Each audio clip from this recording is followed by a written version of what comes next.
There we go. There we go.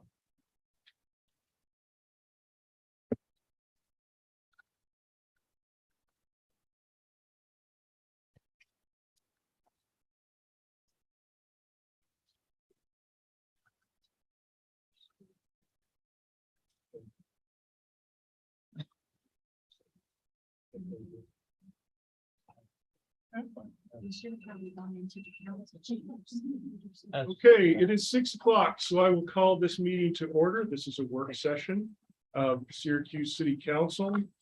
Our first item of business tonight, as always, is public comment. Regarding public comment, we invite those who would like to bring forward an item that we may not be aware of or may not be on our agenda. You have up to 3 minutes to bring your discussion point forward. A couple of notes that this is not a question and answer. That is not legal under Utah state law. So you can't come and ask questions and expect an answer. You can ask a question, but we can't answer because it's not advertised as a point of discussion. So just be aware of that.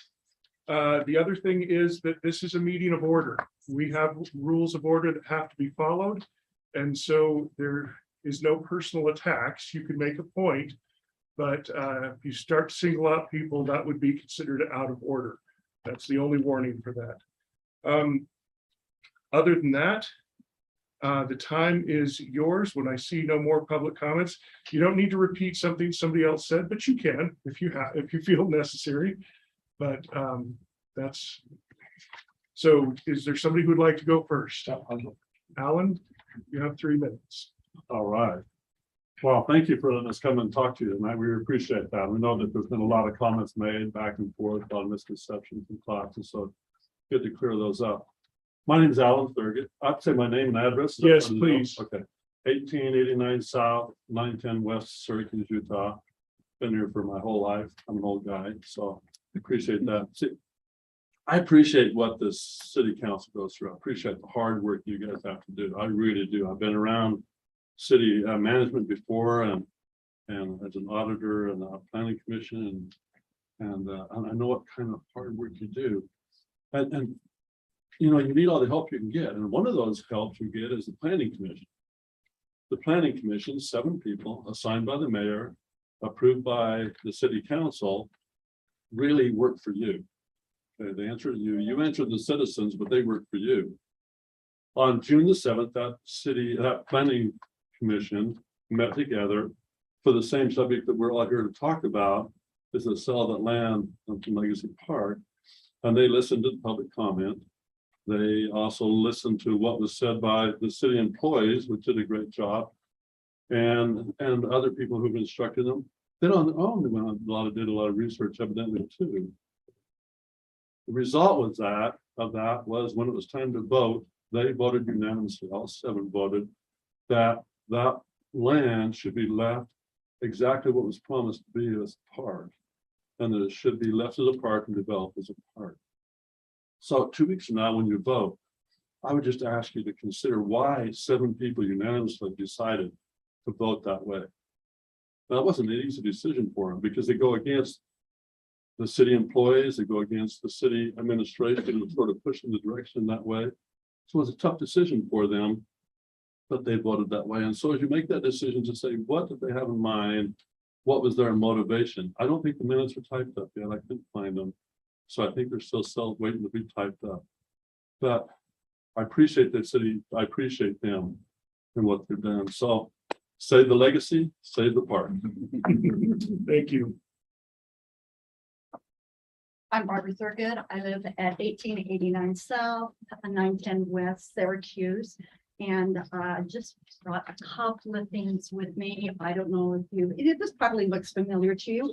This is a master plan for Syracuse City, and I took this right off the Syracuse City website. And as you will notice here, that here is Grants Lane here, and here is the property in question. It has always been on the master plan, as it states here, proposed park extension area. And so it has always been on the master plan ever since the property was purchased. And so I just wanted to kind of bring that to your attention because there was a question about that. This is the thing that I wanted to talk to you about. Here is the 2.5 acres. Here's Grants Lane. Here's the 2.5 acres. And here's the park as it is right now. Part of this park was donated by Ken Thurgood, this original piece, and then some was purchased, and then this 2.5 acres was purchased by Elma Thurgood. Now the city is proposing to sell this 2.5 acres and to buy an additional acre from Ivory Homes, which is to square the park up for a sports type facility. There's only one problem. Legacy Park has always been a family park. It is a family park. This extension was to be a family park, not a sports park. And then another thing that was also listed with the specs, with this property and with this agreement with Ivory, and that was mentioned in there, that there was possibly going to be a fire station put in here. And that fire station would take approximately an acre to develop with parking and so forth. That would take about an acre. And so there goes the additional, I never could quite understand if we're going to kind of have a fire station, which is proposed. If we're going to have a fire station there would go the acre that was bought additionally for the park. This 2.5 acres here, I would now like to speak for the 71 homeowners that Ivory is going to be moving in. They are going to be charged a park impact fee. And that money that the park impact fee are for parks could be developed for this 2.5 acres. This 2.5 acres is a very valuable piece of property. Ivory Home offered $800,000 for this 2.5 acres of property. And of course, the city would have to buy this from Ivory. And it's been said, anyhow, please honor, I don't even know why we're here, honor what has been already been established. Save the legacy, save the park.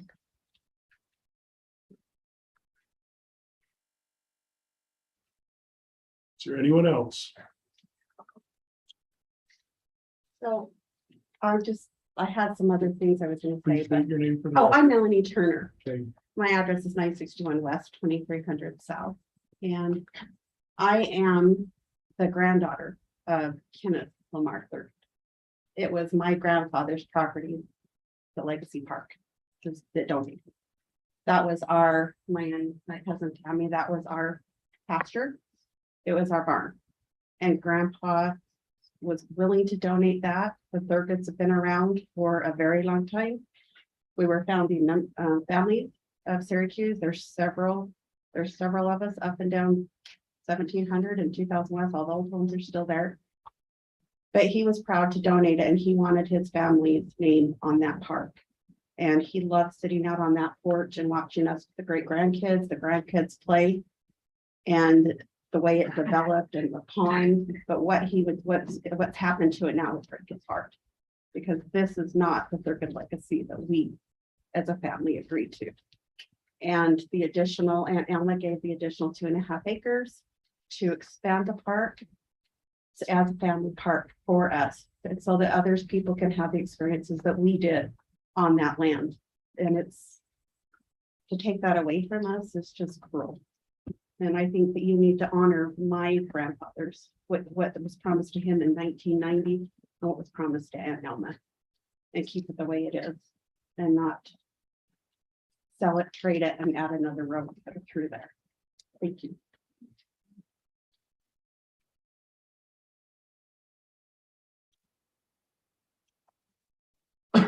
My name's Fred Panucci, 1104 West, 2175 South.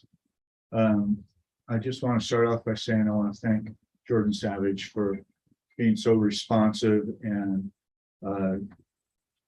bringing forth this issue to the city council and Brody. Do appreciate it. And the issue I'm talking about is business licenses for rental properties in Syracuse City. I personally own rental properties in both Roy and Clearfield, and I can tell you the requirement for a business license and being in the good landlord association makes you a better landlord, and it ensures that you're going to have good quality tenants.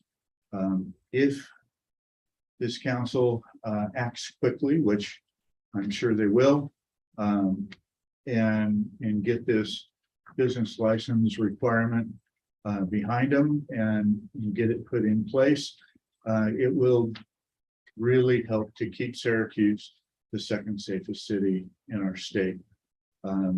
That's something that we're all very proud of here. And if we don't do it, I'm afraid that the people that can't get into Roy and rent a property because of their background, you know, that they have some criminal history and they can't get into Clearfield, they're going to wash downhill to Syracuse. And that's something none of us want. Thank you. I will note, Mr. Panucci, that because your suggestion came forward, it's on our agenda tonight. So we took that very seriously. Thank you for bringing it forward, because I had not thought about it. Anyone else have a public comment?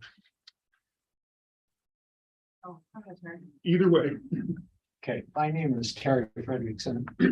I live at 2662 South, 1000 West in Syracuse, Utah. I've been there about 43 years. The first person that I met in Syracuse was Grant Thurgood. And he is the one that developed Grant's Lane. And then as a legacy of the Thurgood family, if you look on the wall out there, there are at least 3 mayors, Boyd, Delore, and Bob Thurgood that have served. And I think we need to honor the commitment that the Thurgoods have made to Syracuse. Grant, at the time, was the building inspector, and I worked with Grant. So where Elma Thurgood decided that she thought it would be to the good of the community to add to that park, so that park could become a thing of beauty as opposed to a stagnant pond. And she sold that property with that in mind to make it a thing of beauty. The other concern that I have living on 1000 West is the traffic is atrocious, and especially at school in and out time. I have seen traffic clear up past Grant's Lane. And if we were to make Grant's Lane an access road, I think that you would see cars trying to get on to 1000 West and having to clear back down beyond the where Grant Thurgood's current home is. And I think we're going to have traffic issues one way or another, but 1000 West has become pretty much a disaster at times. I've seen it take a half an hour to get from the school to my home, which is 300, maybe 400 yards. And so there are some issues with traffic in that area. And I think that needs to be looked at as we just keep developing and developing. I'm also concerned, being a little bit of an environmentalist, that we are converting carbon dioxide consuming property or land into carbon dioxide producing property in the process of developing apartments and so on. And I know it's a small chunk, we're littles here, but all the littles add up to big carbon dioxide in the area. And I know most of it comes from vehicles, but homes produce a lot. And I just feel that we need to have that comment made.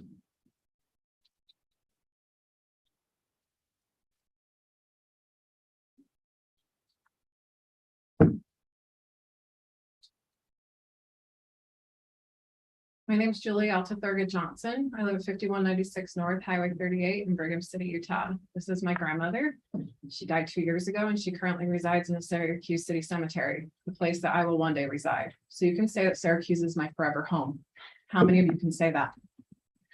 I have lived in Syracuse most of my life.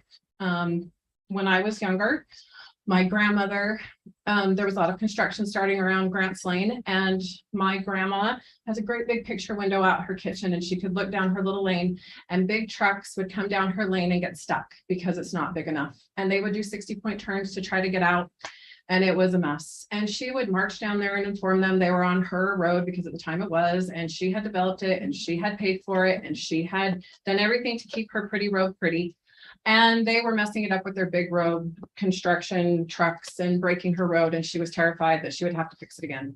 So one day, 2 lost souls came down her road and they informed, were trying to get out, and she looked out her window and sure enough ran down there to inform them they were on her road and needed to not come down it anymore.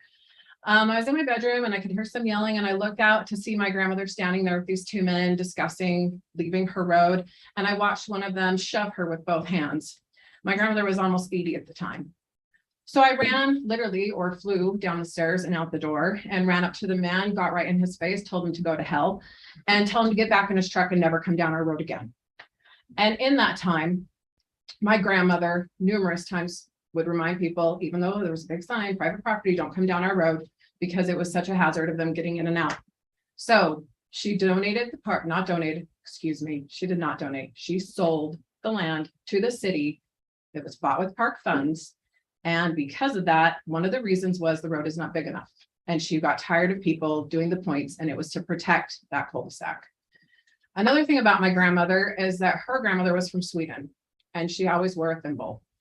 And before my grandma died, she said to me, I want you to speak at my funeral, which I did. And she said, when you speak at my funeral, I want you to remind all of your cousins that I'll be watching out my great big picture window from heaven at all of you. And I said, okay. And she said, and I want you to remind them that my Swedish grandmother in her broken English would tap me on the head when I was a little girl and say, Elma, you need to be a proper girl. And my grandmother was. And so my grandmother would always tap her little thimble and tell us, remind us to have integrity and to be proper. I'm asking you to have integrity and keep with the contract that conveniently can't be found, but is in the minutes for Syracuse, and to go along with the Planning Commission and their suggestion that it should remain a park, not a parking lot, but a park.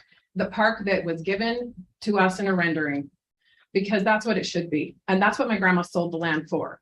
Not so it could be something else. If it was going to be anything else, she would have developed it to be houses. If she wanted it to be houses, we'd all have houses down that road.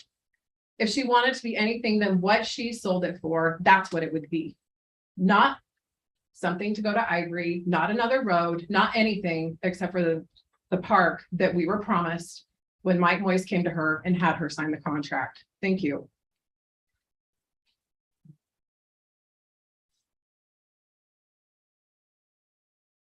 Anyone else?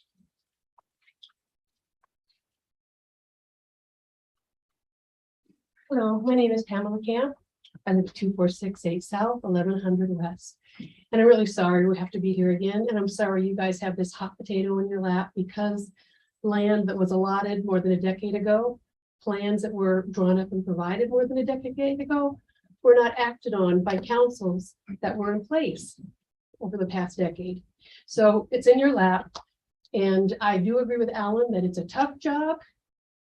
And it's one that needs to be done with morality, not only legalities, but moralities. And I want to ask each of you, what do you want your legacy to be for your time sitting on the city council? Do you want it to be another housing development? There have been 4 housing developments put in from Antelope to Legacy Park since we moved in 2008. There were impact fees collected for all of those. There was still no money to develop a park that would have the land more than a decade ago, had the plans more than a decade ago. So I think we'd like to see a change in city council and see action. And like it is true, we can't all live in a cul-de-sac, like somebody said, but some will live in apartments and they need a green space to play in. We were driving down the road in Syracuse and 2 kids are riding their scooter in the middle of the road. Legacy Park is a perfect place for kids to learn to ride bikes. It's a perfect place for people to walk their dogs. I go there every morning. There's always people there. It's a perfect place for your wedding, for your gathering. It's just beautiful and it needs to be that way. It was designed that way. It was sold to the city with that intent. You've been advised by the city planning commission that you should do it. And I just really urge you to have integrity, build your legacy. What's going to matter in 100 years? Another housing development or a beautiful park? When you go on vacation, do you go visit housing developments or do you go to parks and facilities? Do you take your family to a housing development to have a picnic? Think about what you all want your legacy to be as a city council member in Syracuse, Utah. Thank you. Grant Thurgood. I live at 1024 West, 2450 South, basically Grant's Link. Right? So there's a lot of people who are probably going to comment today, and I know we're going to reiterate multiple things. Let me share some thoughts real quick. The proposal came up and we looked at everything that's going to be possibly happening. And we look at the so-called land swap, sell, whatever you want to call it. It's interesting that as we look at all the growth that's happening in Syracuse, that even though we're trying to extend the park by adding an extra acre, we want to take away more land, but 3 houses. To me, that's interesting. Wouldn't we rather have an extra acre of land for a park where people could go play because we're adding 80 more houses right there? And then we're building down on 1,000, like 3 more other developments. It might make sense on paper because it sounds good with numbers, money. When Legacy Park was built, not many of you were here. I was here. Legacy Park was built by the hands of the citizens. It was basically the sprinkler system was put in by a citizen. The land was basically basically everything from the whole stakes and warts planted all the trees. The sprinklers were put in. The land was leveled by. All the pagodas were put out by. Everything was done by citizens. Now, obviously, we live in a land of liability. There's a lot of liabilities, but we live in a land where people want to serve. We talk about money, how it's going to cost. People want to serve. People want to build. People want to put their hard work and come in and build a park because that's where the family can spend time and grow. You want to put 3 houses there? 3 more houses. Cool. You do it. But you're going to lose the land to put another park. There's no other place for you to put a park unless you buy houses and tear it down because that's all we have. Syracuse is a place where people wanted to move from the city to come to the country. And we don't have a country anymore. We don't have land. Land is going to houses. Let's put parks where some houses can be. 3 houses. That's what we're talking about here. Thanks.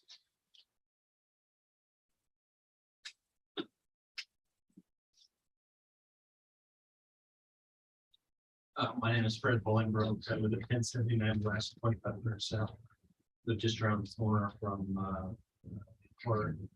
I've been there about 24 years. Raised my kids in Syracuse and grew up to use that park exactly how people are mentioning. My kids learned to ride their bikes there, took family pictures there. We had birthday parties there. Now I use it with my grandkids when they come see me. I think this is the only park in this part of the city that can be used like that. And we walk my dog there on occasion, but we use that park a lot over the years. And I would like to continue to see, like has been said, a family park in this part of Syracuse. But even more than that, it's so disappointing to hear that an administration agreed to purchase ground specifically to extend the park, and a future administration is going back on that commitment. That's so disappointing. And I would like to see the city council vote to extend the park.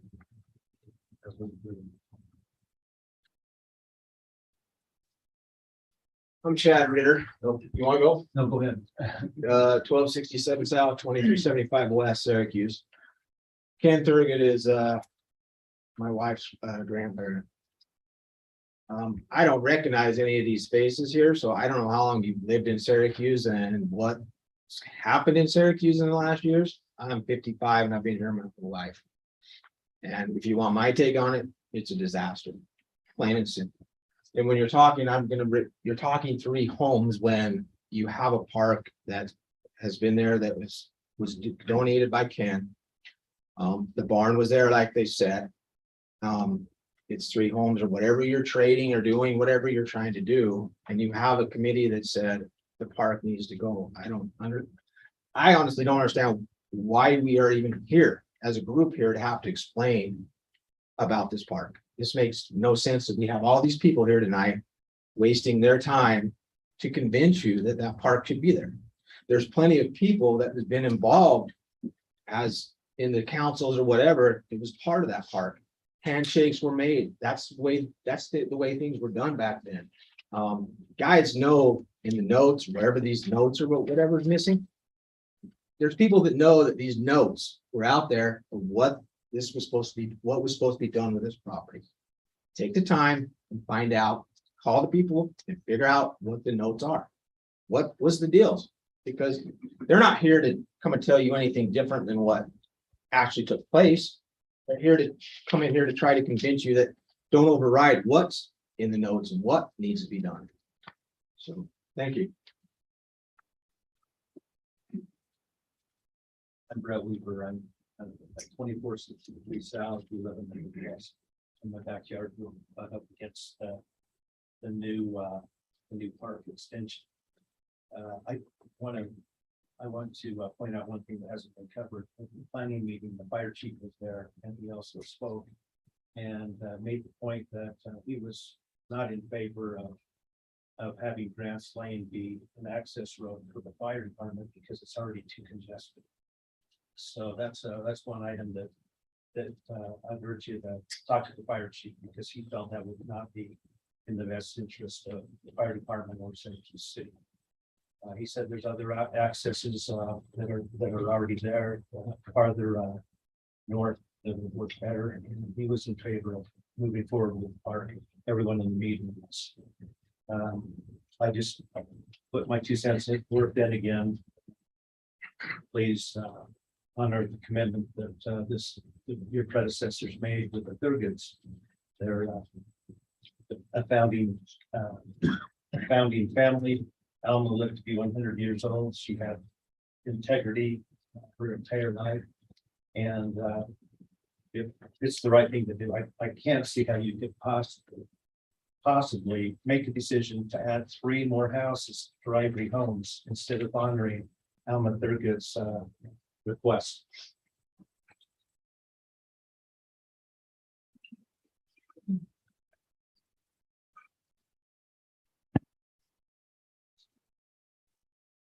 Anyone else? Kathy Thurgood Osler, and I am the daughter of Howard Thurgood, that is a brother to Grant and Ken. And those 3 sons have lived down here for several years, and we grew up as his daughters down here too. And we think of Syracuse as our home too. We've all married and moved away, but we still love Syracuse. And it has changed through the years. It is no longer just a country anymore. It's more like a city. But we were so happy when the park was built, and they had our grandparents' names on the front of it, which made us so proud to think that their legacy lived on. And we just feel like that park needs to stay a park. It's small now, and I think that extension would just add to it and make it even more beautiful and more accessible for other things, for events, weddings, parties. Like they said, for their kids to ride their bikes, to walk. We would love that more than anything, to have just a walking area where we live, and just to go early in the mornings. And so I think that it's just nice to have a park where it's quiet and you don't have all of the road noise and freeway noise. And it could be a beautiful park if they would keep going with the future plans that they had to add to that park. Thank you.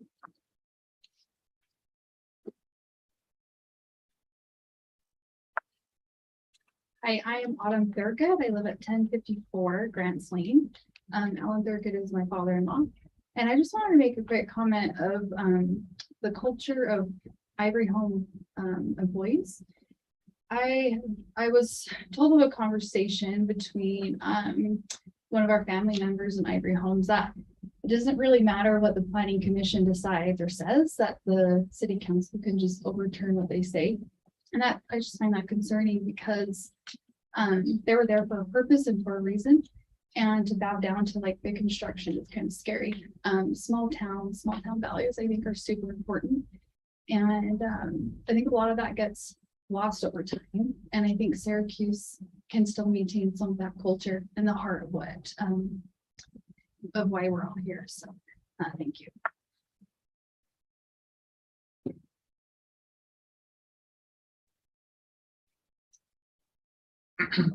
I'm Richard Thurgood. I'm Elma's oldest son.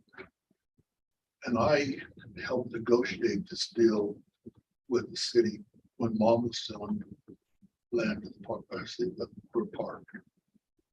It was presented to her as being a park. I don't think the city had gotten it any other way. I know it was paid for by park funds. I know it was a contract written, even though you guys haven't been able to find it. It specifically said it was for a park. And I think we need to honor that commitment and leave it a park. Once it's in homes, there's no more ground to make a park.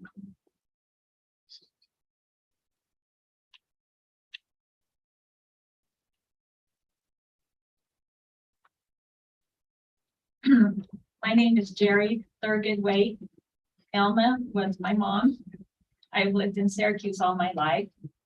My grandfather was the first mayor of Syracuse. You can see his picture out there on the wall. They developed Syracuse where people wanted to come. They drained the fields, got the water out of the way. People wanted to move here.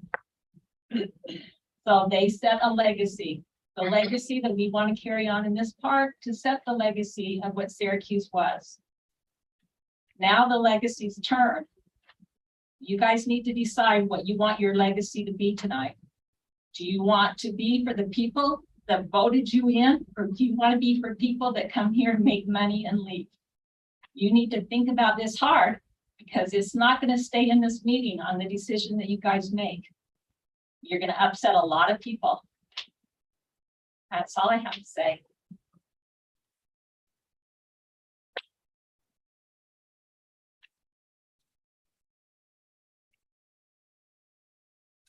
Last call.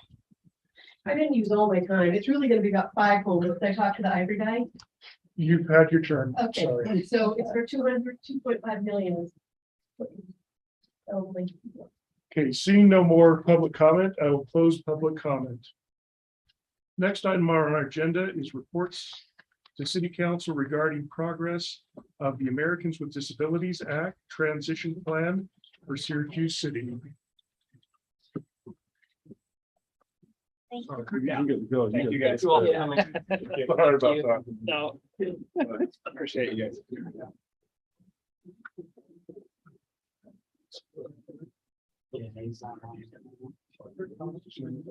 See, my reputation precedes me. You guys are here all ADA discussion. Such a presentation, man. West Point 8. They've been here every week. West Point 8 board. Not anymore. Oh, there they are. Oh, like you scared them away. This is a brief item and really there's no action that needs to be taken. About 2 years ago, the council adopted a transition plan for ADA improvements in the city.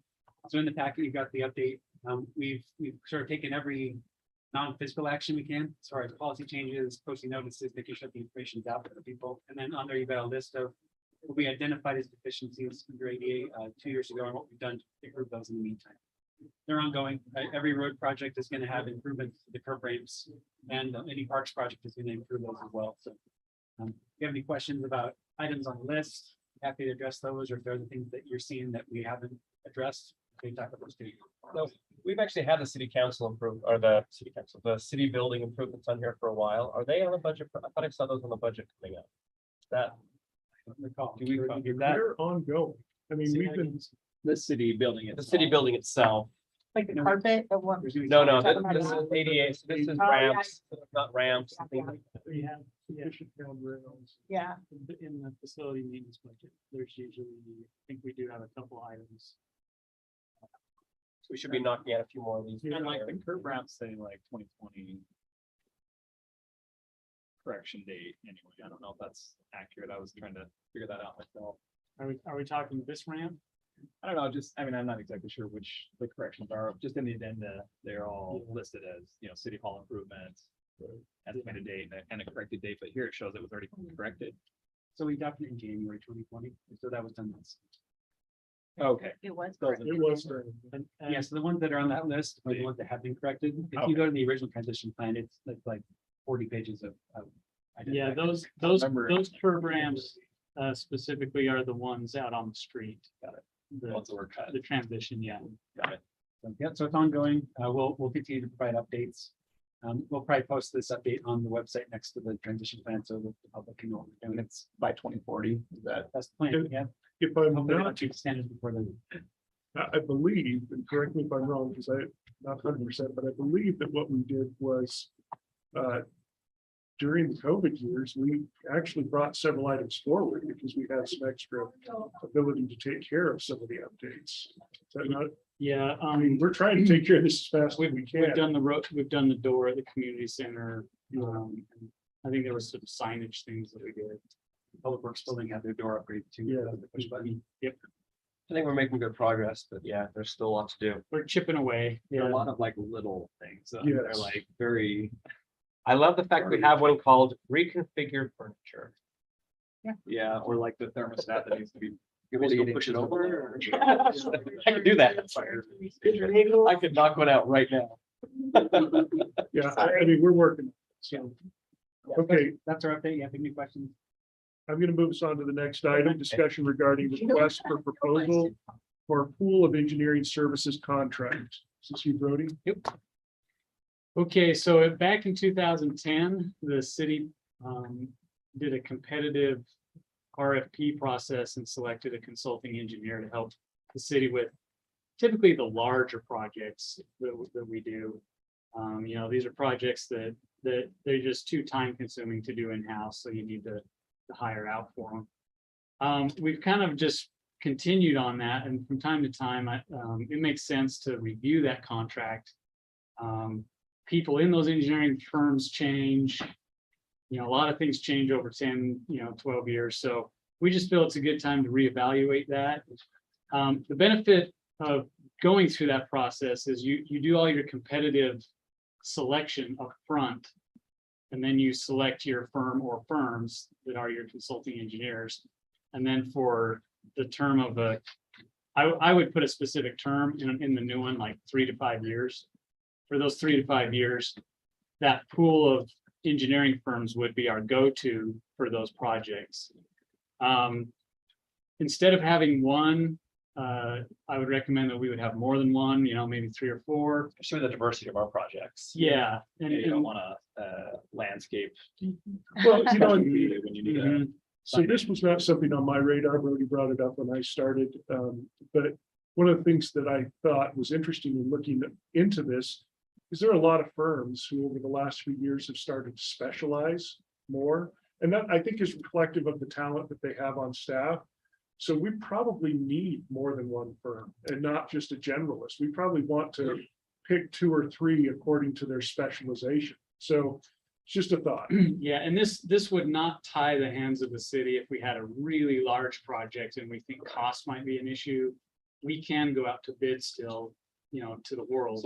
So when we commit to whatever this pool looks like, what is our requirement, or where's that threshold where we can say, yeah, we normally use this pool, but we'd like to go outside of it. Like, where do we draw the line at the state? It would be up to you to say if you want to We don't have put to this honor at a anything within threshold or say that. up to 5,000 or up to 10,000 or up to so many acres or. I mean, you can put those thresholds in place and I hope that you will suggest. Yeah, I just don't things. want to end up with like, you know, an obligation to stick with Absolutely. either direction. Our current purchase policy has a $25,000 threshold that we would go out to RFP. That's like a handrail. Yeah. Which. Where was this written? Which is like- Like 2 years ago. So, but this in effect is a competitive process, and that's the nice thing about it is you've already gone through that selection process. I support it.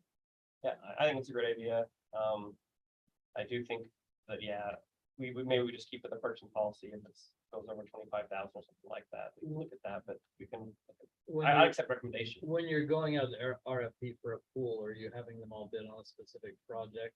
What I would envision for something like this is we would have hypothetical projects and probably a few of them of different types and have them put a cost, like a design cost together. Like one might be an impact fee study, the other might be a design project. And then we can kind of aggregate the cost to find out which one is, you know, how their pricing structures or something. Okay. Now, does it cost additional funds to have so many different term or firms on retainer is kind of what we're doing here? No, it's they're just already selected in the pool, Okay. so they know that they'll get the phone call. If we don't use them, there's no cost. There's no cost. Okay. And then if we set no limit, then it would default to what the standard, The city standards are. which is 25,000 essentially. Not Yeah, necessarily. and I would might need Paul's input on that. I don't know Or if would we we would have be to set a required. specific? I don't know if we'd be required to go out to an RFP under our policy if we've already selected firms. So we wouldn't have to, but if the council wanted to, we could. I just would hate to see like a specialized project come forward and then we're like, well, we've got No. 3 to choose from because we didn't really draw those parameters. I think you're all headed down the right path of setting a limit, even if it's like $10,000 or, you know, doesn't have to be huge. But like anytime we have something like a parks maintenance facility, we're gonna want to do a Yes. Yeah. specific engineering Yeah. selection. I think we for- need it high enough to, so we're not having to decide on every little thing, but safe enough that we can still go out. We still want to leverage major the pro- pool Yeah, to be able to be a benefit to us. And truth be told, I mean, when I looked into this a little deeper, we've done more and more in-house with our city engineer, and that's great. The more he can do, the less we have to pay somebody else for, so. But there are these little things that come up, like, you know, re-engineer a set of valves or an exchange point, and it may be only $1,000 job, and the RFP process is or the RFP would be so small, nobody would respond. They just say, I'm too busy this week. And as an example, and I probably should have asked you this earlier. Sorry to put you on the spot, Robert, but or maybe even Steve, for example, impact fee studies. Do you recall what the costs are generally for stuff like that? yeah, that could be, if they're real small, 40,000, but larger ones, smaller ones, or transportation ones, they get up to 60 to 80. Yeah, because there's modeling and things like that goes into it. So We want those types of things to be able to be covered by this. yeah, Don't set it too low. yeah, you would. So we can set higher thresholds than the standard policy. Because this is already a competitive process. Or Good maybe idea. listed as an exception, but for a study, because we know those are bigger, it could go above a small engineering project. I'm in favor of doing this. Yeah, What do you need from us today? The process will be that they're gonna go out to bid. It'll probably be a couple of, because there'll be time to advertise, time to gather. So this won't come back on the next meeting. This will probably be a couple of meetings down the road. But I'm assuming they're gonna want to know what the limit is, things like Yeah, that. They're gonna want to know the kind of the guidelines of what Is they're, that what they can something we expect. need to come up with, or is it something that our staff wants to come up with to give us an idea of what? If you want, we can put together some parameters for an agreement and Yeah. to a work session. Okay. And then like on the 3 to 5 years, I think like 5 years might be the high end, just because of the way the market's changing so much right now, maybe more towards shorter term, like 3 years.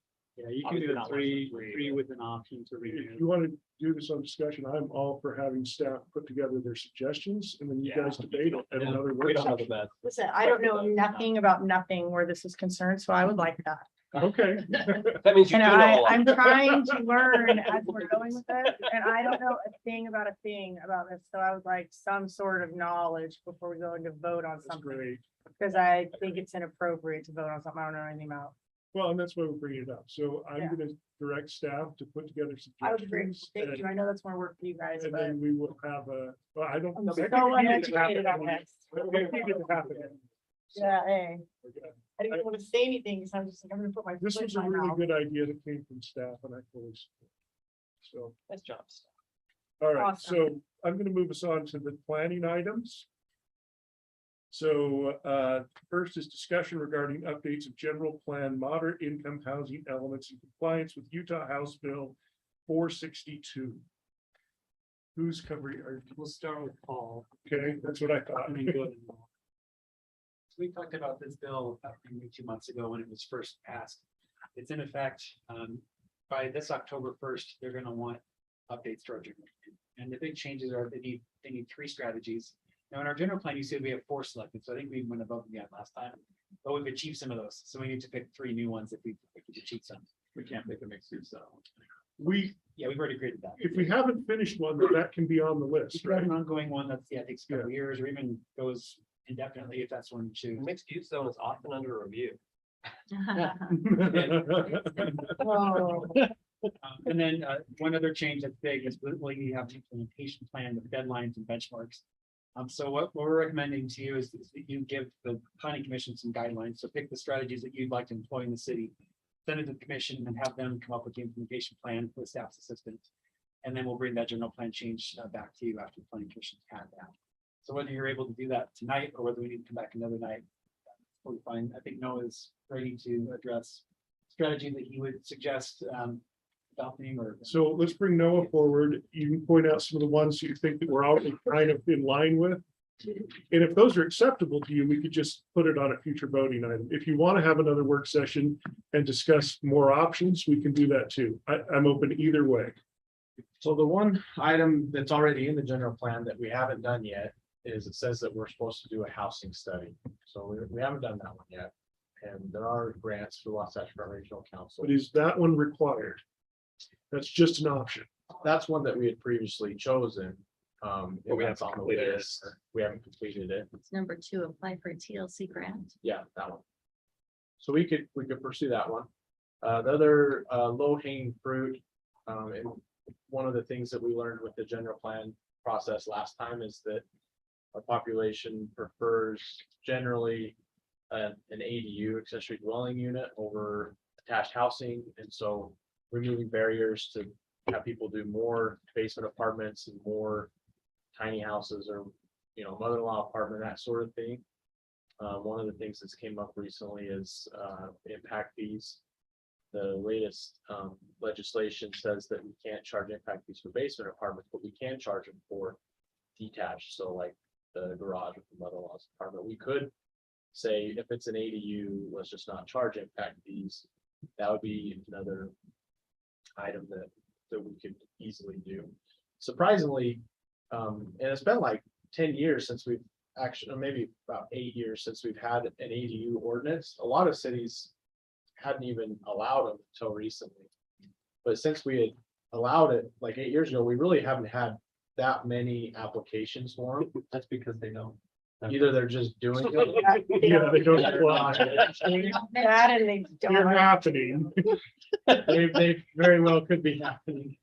So that's where a housing study could also help us out, figure out, what does our housing stock really look like? We know what census data says, we know how many households we have. But what's the average cost of a housing study?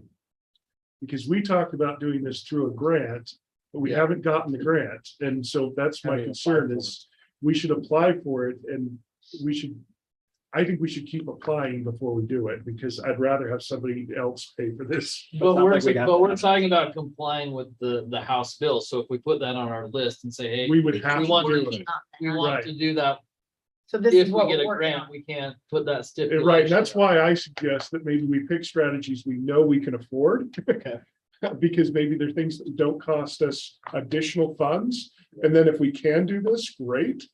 But if we have to put it off till next year, they might come at us next year and say, pick another one and tell and report that you're doing it. So remind me of the timeline. So we got October to submit the plan and have it approved. Is that Right. And then for actually Yeah. implementation, it needs to be We have a year, 1 year from the October date. I believe that. We have to all track that- it. Yeah, we have to track it. We're We'll be doing. doing annual reports, and then part of it is that it needs to come back to you, and then you'll submit the report to the state. So if you pick a strategy that's gonna take 3 to 5 years, then We're you reporting on report on it. your progress of that, but make sure you're meeting benchmarks, and that's where the implementation plan is. So one of these things, for example, I was looking at one that's item B. Demonstrate investment in the rehabilitation or expansion of infrastructure that facilitates the construction of moderate income housing. Now, I would argue that building a sewer pipe could facilitate moderate income What housing. about our Building- water as well? Building Our a water road, Building a road. Could- for the hospital Building a new project water that tower. ends The up water being- tower. building it, like, I think that one is kind of low hanging fruit that we are working on building infrastructure that could be used for moderate income housing. I would say the road might make. We just have to build a.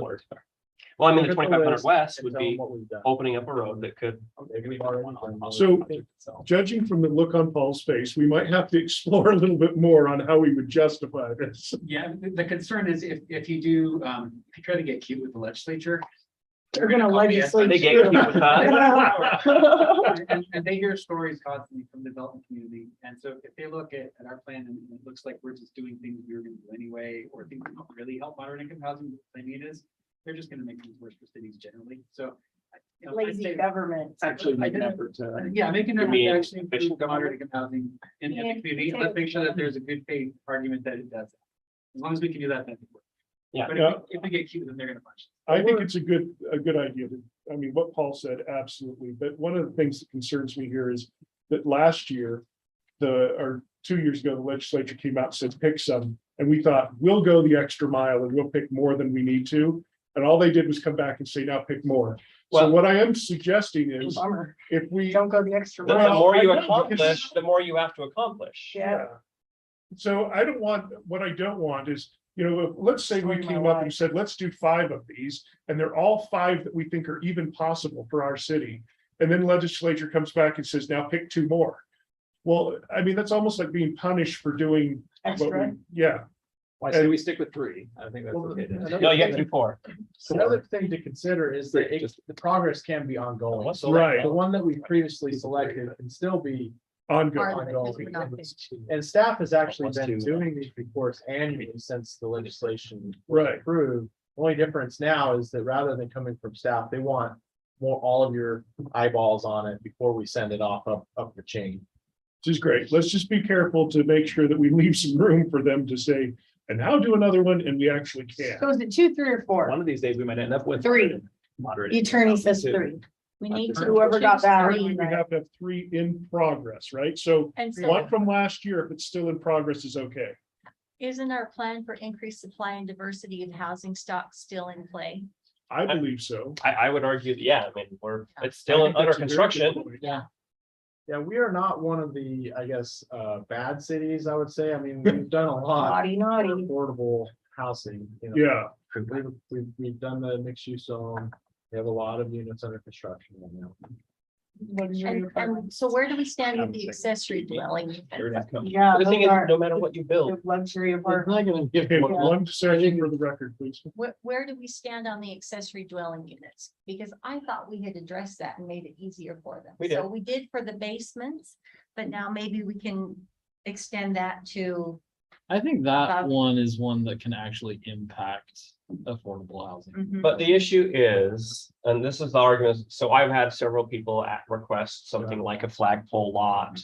Or, but the problem is, those are difficult to service for emergency services. So if you start putting houses in backyards and there's an issue there. It's Difficult. a As in lot more than fire? Just that. fire, police. So can we still keep restrictions that they have to have accessibility? I mean, Leave that there. I think it's. But you're supposed to be removing restrictions. Well, Right. no, you can keep some in place, but what are the restrictions we currently have? I mean, are we allowing them to be are we allowing flag lots? No. We do So not. we could, but we could keep in mind that we have to have accessibility for I think fire. there's a bigger issue on flag lots, and that is that what you do is you essentially change the density. If everybody who adds a dwelling in their backyard, Suddenly every R1 can have a whole house in the backyard. right, suddenly every R1 it becomes an R3. So that would actually be one of the things that we're removing a barrier, if we were to allow, except for in case of accessory dwellings. And Go ahead. And keep in mind that, affordable housing doesn't 100% always have to be affordable ownership housing. It just has to be affordable to live there. So it can be rentals. So these accessory dwelling units that are in people's backyards don't have to be a separate lot. They can be built in the backyard. There are requirements for, access and that sort of thing. But Shall they we can, just do they like can a just be a second unit on the lot. But see, Tiny house. I think one of the easy community ones would be with to white remove roads. the impact fees for accessory dwelling units. Yeah. I think that's Good that's idea. low hanging fruit. Okay, now, let's keep this, we had this discussion with staff yesterday, and so there's two parts to this. Number one is if your accessory dwelling uses the same connections, then it's easy to waive those fees. But if it creates new connections, then you've got to account for the cost. So make the stipulation. Well, so that's part of Yeah. it. But the other thing that goes into that we say, okay, so let's say you tap into the same sewer connection. You do add flow. And that's what the sewer district accounts for when they charge impact fees. So again, this is one of those, if it's a pass-through, we can't waive it. Because if they say, okay, you've now added 4-bedroom, apartment back there, that's nearly a house. And the same argument goes for trash. Right, and so those are the kind of things I'm bringing forward. Well, it would seem simple to just say, we'll waive that fee. If it's not going to be waived by the collecting agency and we're the pass-through, we can't waive that. So Can we what limit are the these size we of do? it? Like with What garbage, you do need we water. control? So we I could was gonna say control like they water. Can, So like say secondary water, it's not going to create any new secondary it actually water. will decrease. That's it. right. Yeah. So that's an easy one to waive. And I think that qualifies. But like culinary water, it would actually add because it would add more people. So Yeah, but can we do like a size? I mean, we could put a size limit on a secondary dwelling, right? Keep it smaller We to, already have. yeah, so how many? 1,700. Oh, 1,500 square, that's kind of big, I But think. see, I mean, the whole It point is. here, Secondary. can't I live in a house, it's 1,000 square feet. Oh, Holy but crap, it that's can't big. be bigger than the principal structure, no, Right. it said, so that would mean you'd have to have a pretty decent size. I was thinking like one of those little shed, mom, extended houses, we're putting whole houses in people's backyards. You're thinking the log cabin by the museum. And we're side. discussing whether or not they're gonna have an impact. Yeah. They're they whole are. houses. No, I Well, don't that's think the just argument the is, regulation, but most of them aren't gonna be that big. I think that absolutely they will have impact, but the question is, should we waive those impact fees? I think at a certain that we size, like encourage smaller more. ones maybe, but the Right. bigger I have a one, question. once you hit a certain size. Well, and I have a separate question. okay, well, just let me make this comment because one of the concerns though really is when we talk about the really small ones not having an impact, the really small ones are the ones that nobody bothers to even tell us about. Well, I'm not saying they're because- not having an Because they impact. don't have a visual impact. People don't even identify No, them. never They mind. just, yeah, they don't apply for a permit. The under Yeah, it's 200-foot rule, I'm not gonna lie, I'm a fan of it. I'm just saying. It's a policy decision. Do we want to essentially, Yes. waive fees in order Well- to encourage affordable So housing? to be clear, L says reduce, waive, or eliminate. It doesn't say you have to wholesale get rid of them all. It just Yeah. says Maybe- reduce. Okay. And so I if we like the can, reduce idea. if we can just say, we will not charge this accessory dwelling unit secondary water. That's- have and met- that's an we have easy met one. that. And then We maybe haven't- half see we the aren't sewer. Incurring any you cost know, with that, like- we're reducing anyway. Yeah. Yeah, Reduce the But, sewer a but little and bit. then I think that there are several that we can pass alongs, we can't do anything Right. about. But anything that we can control, you've we met can the look at reduce. what the actual impact is. Yeah. Stormwater, for example, we could waive because there's Mhm. not an additional. I guess you could argue that there's more that comes off the roof, but there's really not more stormwater. There's not more Yeah, it's water in the back- landing Well, on. it's in the backyard, so it's Yeah. not like it's gonna end up in the And, drain. and You have parks, you have public safety. Those are other ones. Transportation. But you're adding people, and so are you adding parks and public safety? That's the We're adding question. public Well, that's- safety if you're adding. So it people. sounds like you don't want to waive anything that actually does have impact, but if you're trying to encourage the use, you actually want to waive some of it. I tend to think that the majority of these secondary homes are for older, parents or young kids, and they, newly married. Yeah, and so I their agree. impact. Yeah, well, this is what happens when you try to From legislate. a family of For six, Nana. yeah. Grandma's in the back. So Yeah. let's keep perspective here that this is only one. What are Yeah, others only that we grandma might should choose? live. Okay, we've got, Because we could put this one on a future. I like the housing plan. Okay. I like the ADU one we're discussing, at least getting in that Okay. direction. Mhm. That would So- be. Yeah. The other one Two. that I brought up before, is that as we grow, we have some 1 or 2 acre pieces of land along arterials. And people are going to want to put twin homes or townhomes on those parcels because they're off of the corner, they're not commercially viable. But we do not have a zoning ordinance that would allow them to build that type of affordable housing. Because our minimum acreage for a PRD zone is 3 acres. So that's one I brought up in the past. to be It clear, we hasn't been reduced that traction. from, what was it, 15? It was significantly Yeah, larger. it was much bigger, yeah. It used to be 5. Yeah, it's It was been at least 5. 8. So you're suggesting that we allow development on a lot that's surrounded by not something else? Because I get it, if you have a lot that, I mean, I'm just trying to be clear what this is, because let's say that you have an acre lot and somebody wants to put 2 homes on that, and it's not big enough to be its own development, but it still could be tied into whatever's next to it, right? Well, it's plenty He's saying big to be create its a own zone. development, but our ordinance says it has to be 3 acres or larger, so you could fit So a in your townhome on Right. half of it. acre lots. Easy. The But townhomes. there's this gap Like 2 of, there's this gap of Who do you want to these do that? properties that Yeah, are you decide. on arterials. New homes, most of the time, aren't going on these busy streets. So it leaves these properties that are prime for a duplex. We used to have an allowance for duplexes in the R3 zone, but we removed it. We kind of took a target on any attached housing and just started blowing it up a few years ago. Okay, that's rough.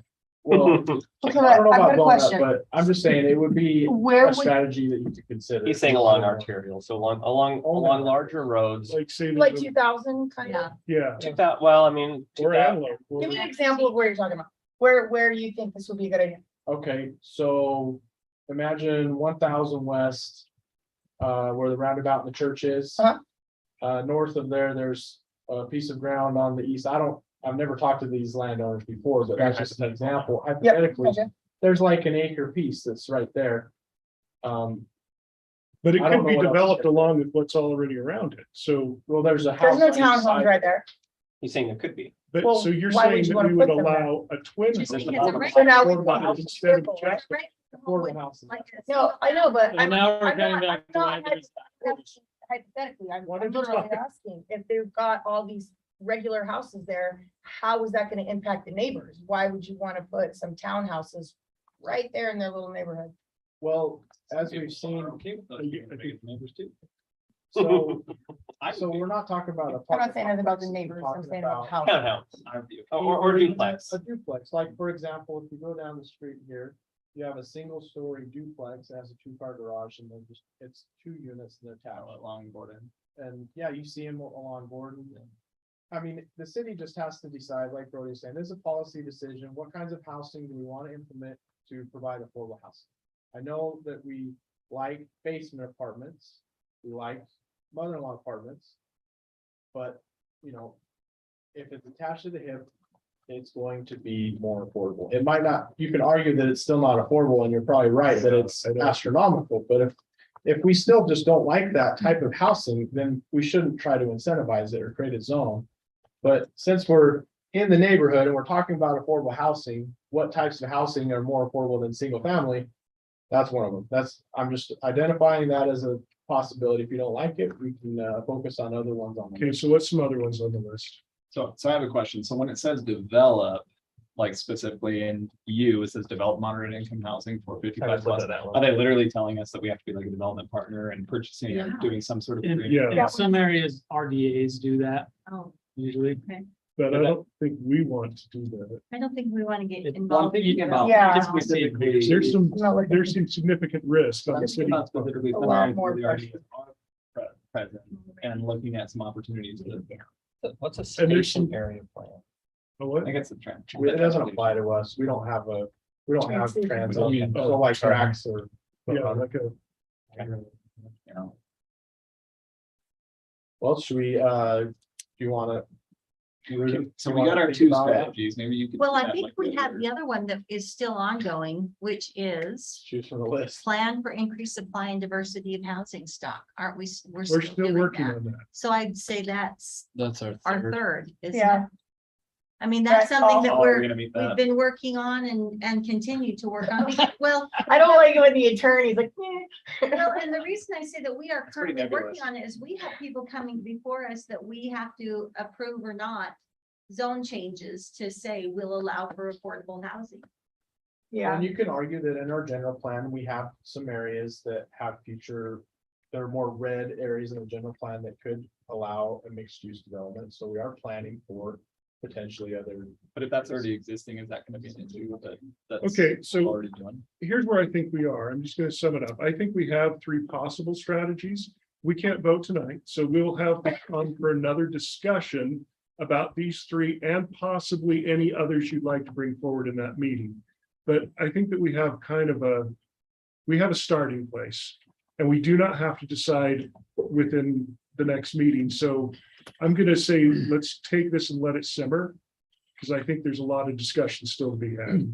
Yeah, I was gonna say, I think we can come back, we can develop internally just some draft. Some draft targets, because some of those statements are very vague.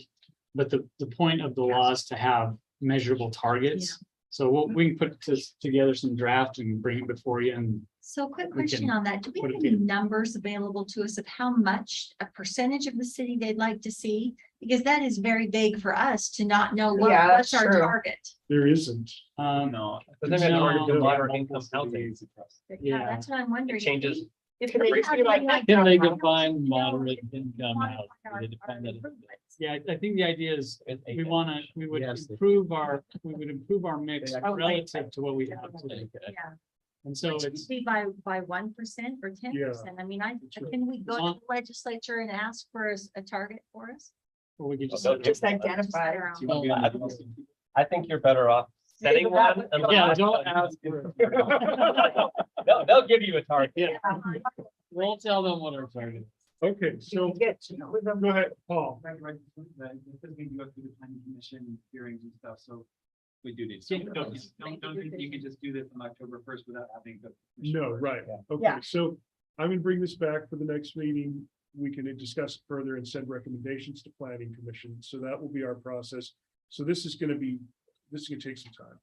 So you want to go on business meeting? or Yeah. work session? Business meeting, because we do need to continue this discussion. And I think there's also been some discussion here that we're gonna have to ask staff to research a little bit and see if it actually, what we're thinking qualifies and get their opinion, because I don't know. Anyway. Next item, application for zone change and preliminary plat for property located at approximately 1700 South Badbury. Okay. Well, let me start with. You have your staff report in the packet. Are there any questions? Do you want me to give a report? Or This went to planning commission. We've all seen this. It's gone through us before, so I don't want to take too much time. We just recently changed general plan. We did Yeah. recently change the general plan to reflect accepting this. So there's no change to Planning this commission- idea, right? Planning commission gave a recommendation. It was unanimous, right? Or no, 6-1. 6-1 6-1. Yeah. against doing this. So now you have your, Against changing this frontage commercial to PRD.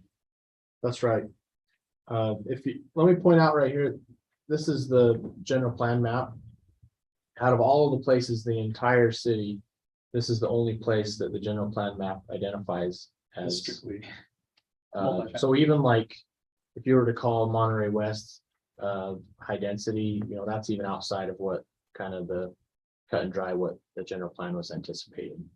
But the reason why planning commission said no is because there was a lot of angry residents That's there. true. So And they just felt that the reasoning was that they felt that that would be best for commercial.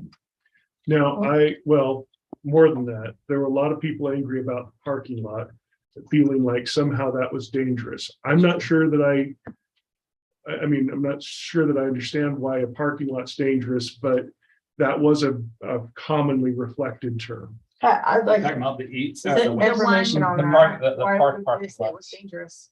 Yeah. Why did they feel it was dangerous? I think they felt that that would generate more traffic. Foot traffic Or across Banbury. when people are parking for their neighborhood and they're having parties, they're gonna be crossing that busy road right there. And if people are going to the park. Could we put a blinky light?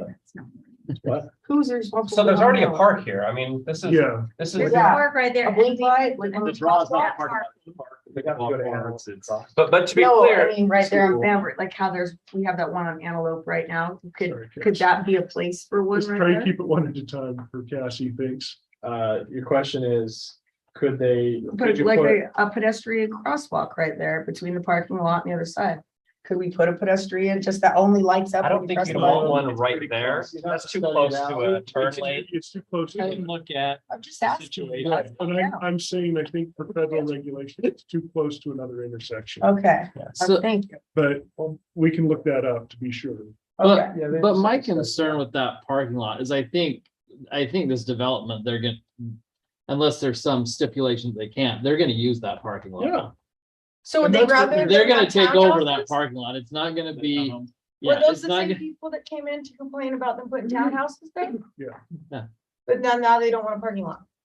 well, they What would do they probably, want? they'd probably prefer not this at all, but. They that's- don't want any. That's Well, not we up can't for, do anything about that's that. not up for discussion. But Yeah. my thing is this frontage where it's general commercial now is.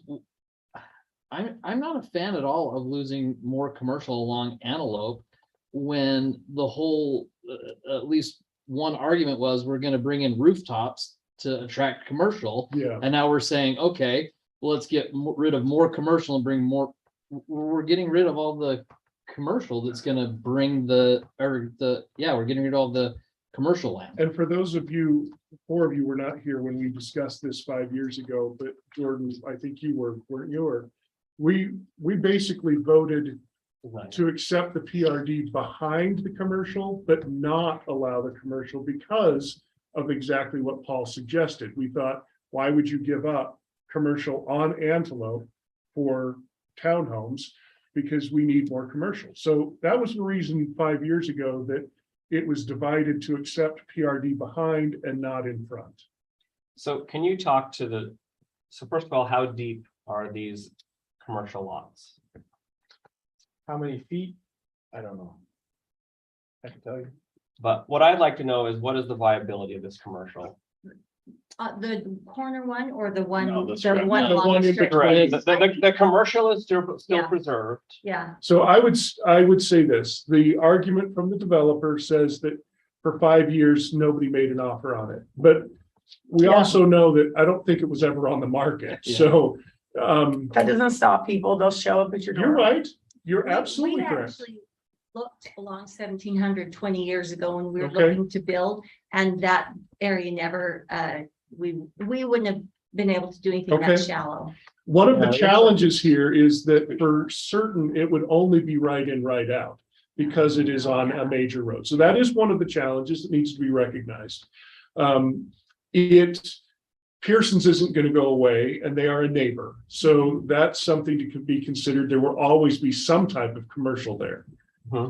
Yeah, if you look, they've worked it out with Pearson, so they have a shared driveway. And the mayor's accurate that UDOT required that shared access. If there were more driveways, they would still have to be. That's right. So that really affects the commercial viability there. And looking at, 20 plus 27, 26, 21, 26, 27, you're probably like 120 feet or so deep, which is What could not fit on that? like give me a coffee examples. shop. Like a retail. My store. horse's corral. is Not a on retail. environmental. Not even a chance. A small retail. It is a small strip Yeah, mall. that's what a coffee shop would be. It'd be a small retail. Let's store. have it. Okay, What are you I just would talking just about? like to I point out. thought you meant like Hold a, on, like a no, bourbon. Hold on, with limited access, I would like to point out what just happened to our recent coffee shop that was in a strip mall.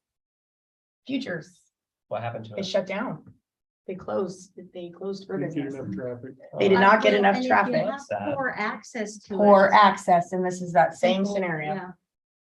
But you've got everything that's gonna be right in, right out. You're gonna have a Maverick up here further Yeah. along the road, CVS. That you've But passed.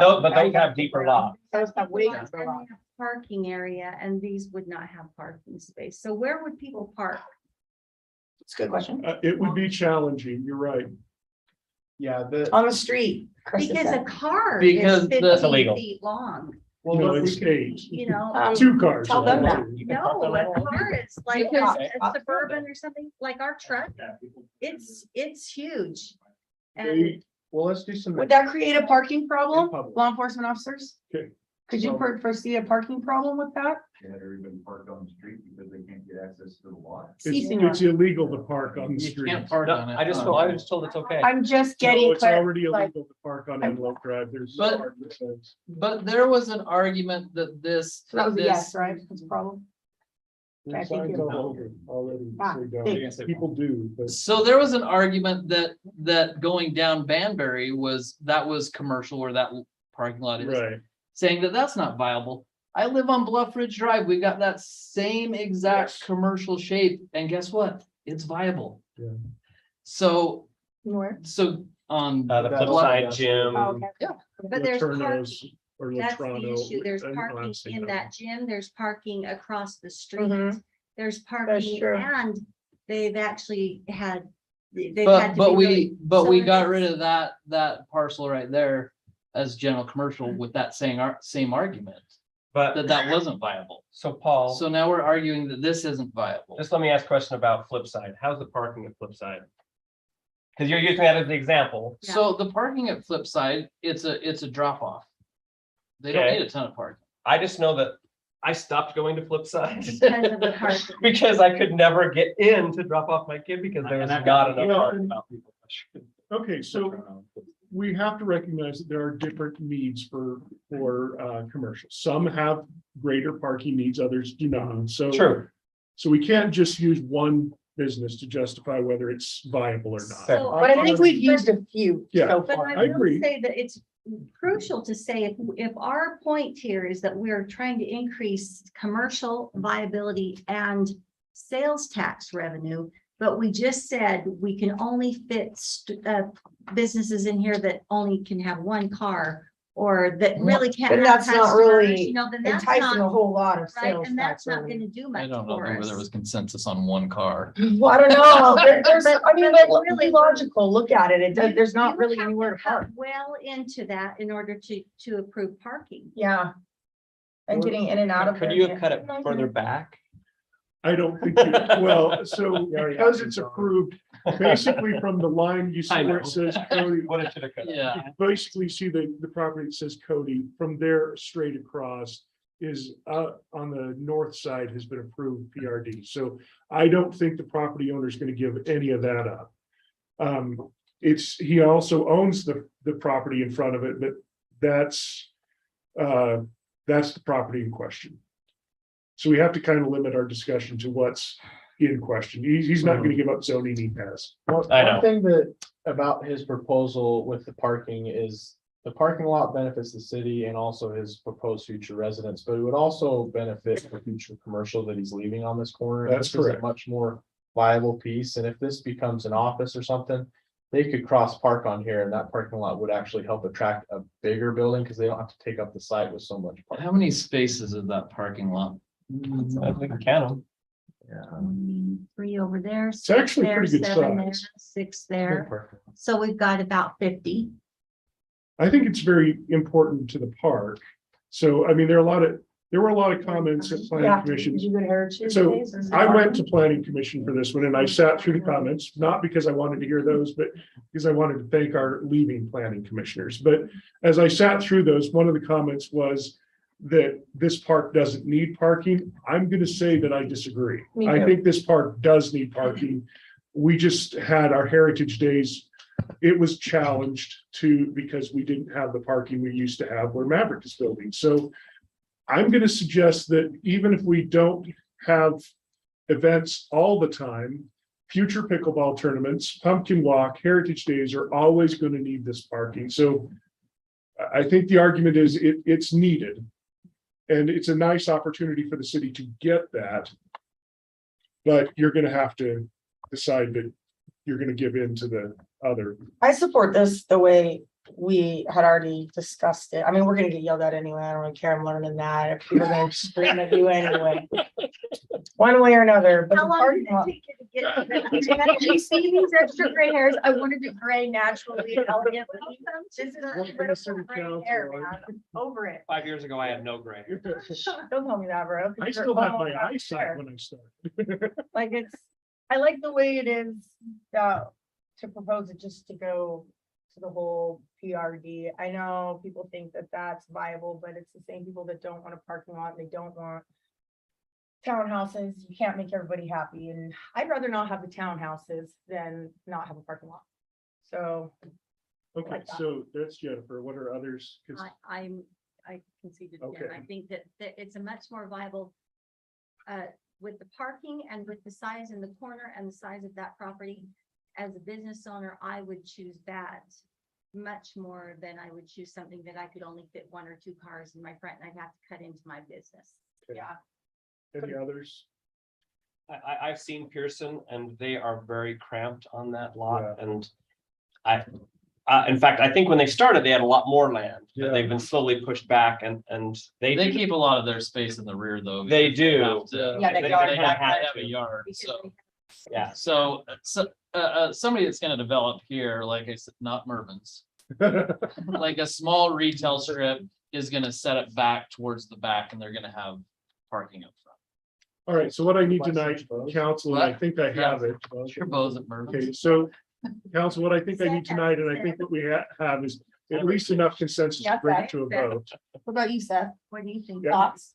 I mean, I'll reserve my vote for the. Okay, that, which is fine. I'm just saying, I think I'm we're not to there a yet. point where we can Okay. vote in the next meeting, right? I think you're gonna see a lot of parking lot usage from these townhomes. I would even with agree. A lot that size. See, I mean, if I had my druthers, I'd rather this whole thing be commercial. And then I would say, man, there's no way I'm giving this up.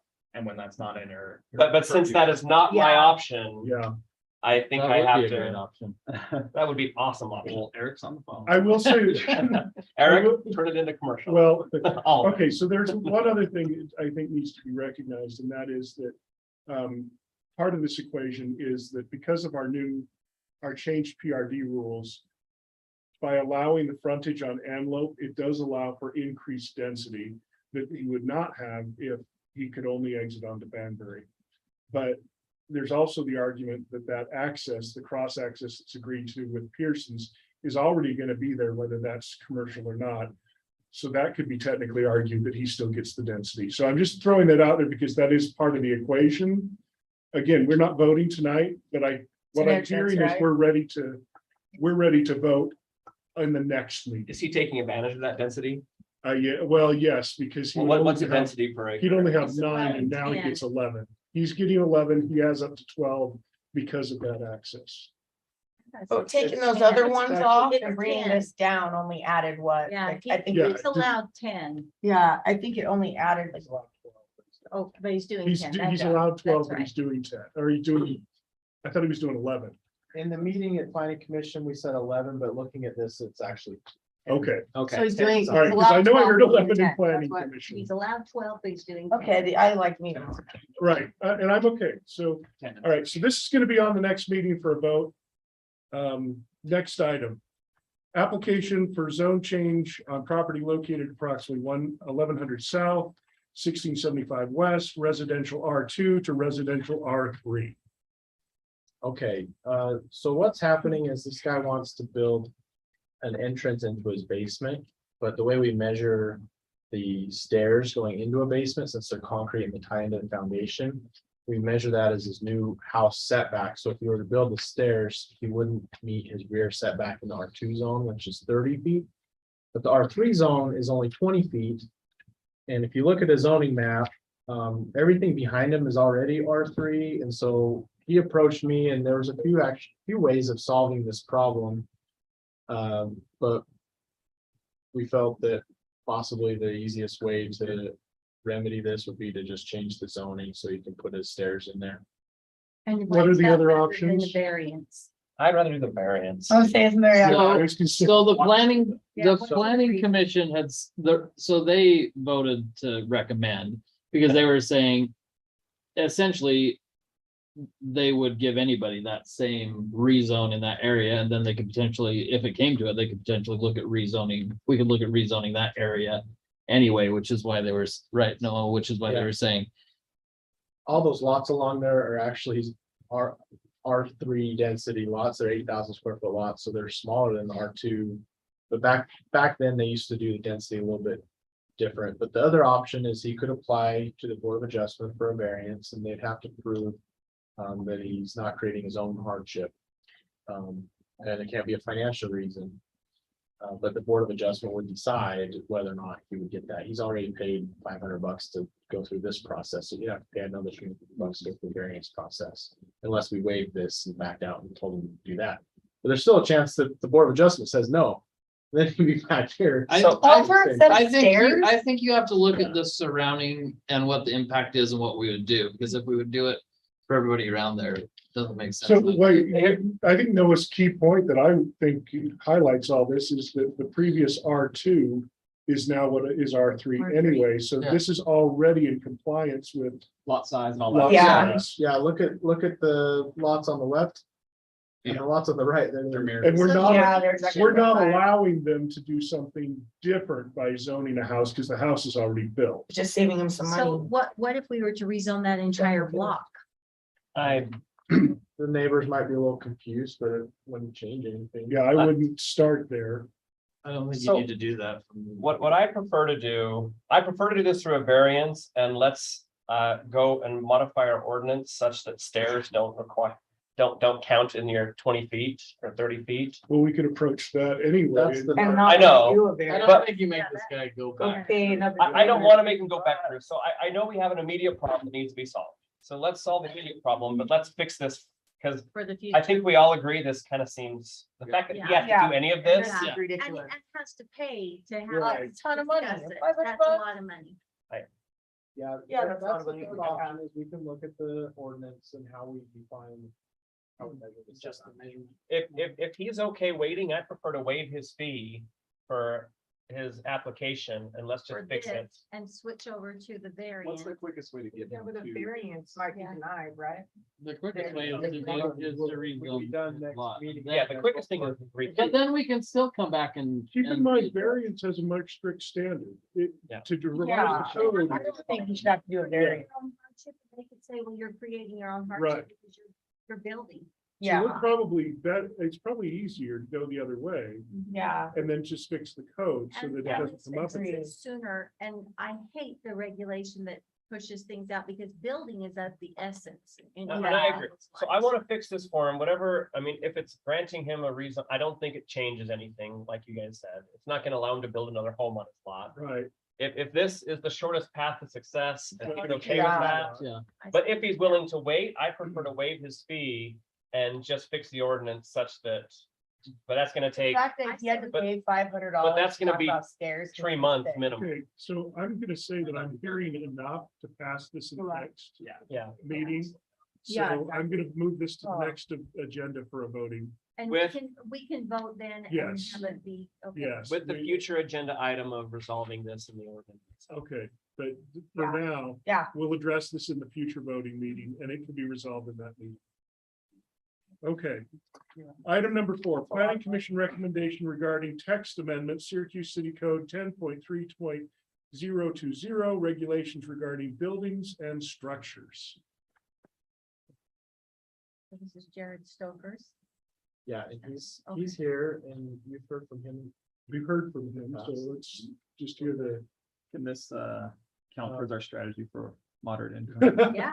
Yeah, can we put this on our list? Garage though. It is, No. Sorry, I closed my window on accident, but. I could use some clarity on what this is. Yeah. I've tried to figure it out like 4 times. I read his email like 8 I times. even came and talked I'm to just Noah not about it. envisioning it. Okay, no, picture.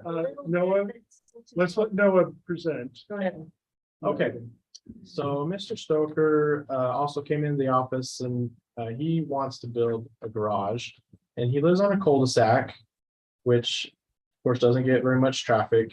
And he has an odd shaped lot. He doesn't have a lot of room in the back, so he's got this big kind of like a side yard. He wants to build this garage over here. In the R1 zone, his front setback is 25 feet. So the front of this garage can't go further closer to the street than that yellow line right there. And then, so you can see that makes him, so you would have to do like a really shallow, skinny, like if you had anything bigger than a VW Bug, it's going to stick out the end of the garage. But then he's got room over here, but it would make a longer driveway, and he didn't want to push it down further.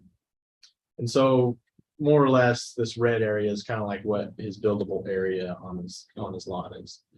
And so How big is that? how big is this lot? The buildable area? Oh, But that's just within the ordinance, right? I'm just asking, like, gosh, I don't know, a couple thousand square feet probably. I think it's the odd shape of it. Yeah, I'm Yeah. just asking. Yeah. Yeah. Long line is 100 feet. Hey. You're not. Go ahead, sorry, no, Sorry, I'll you refrain cannot from speak asking out more for the questions. meeting. Okay, so similar to the last agenda item, there's multiple ways that we can fix this problem.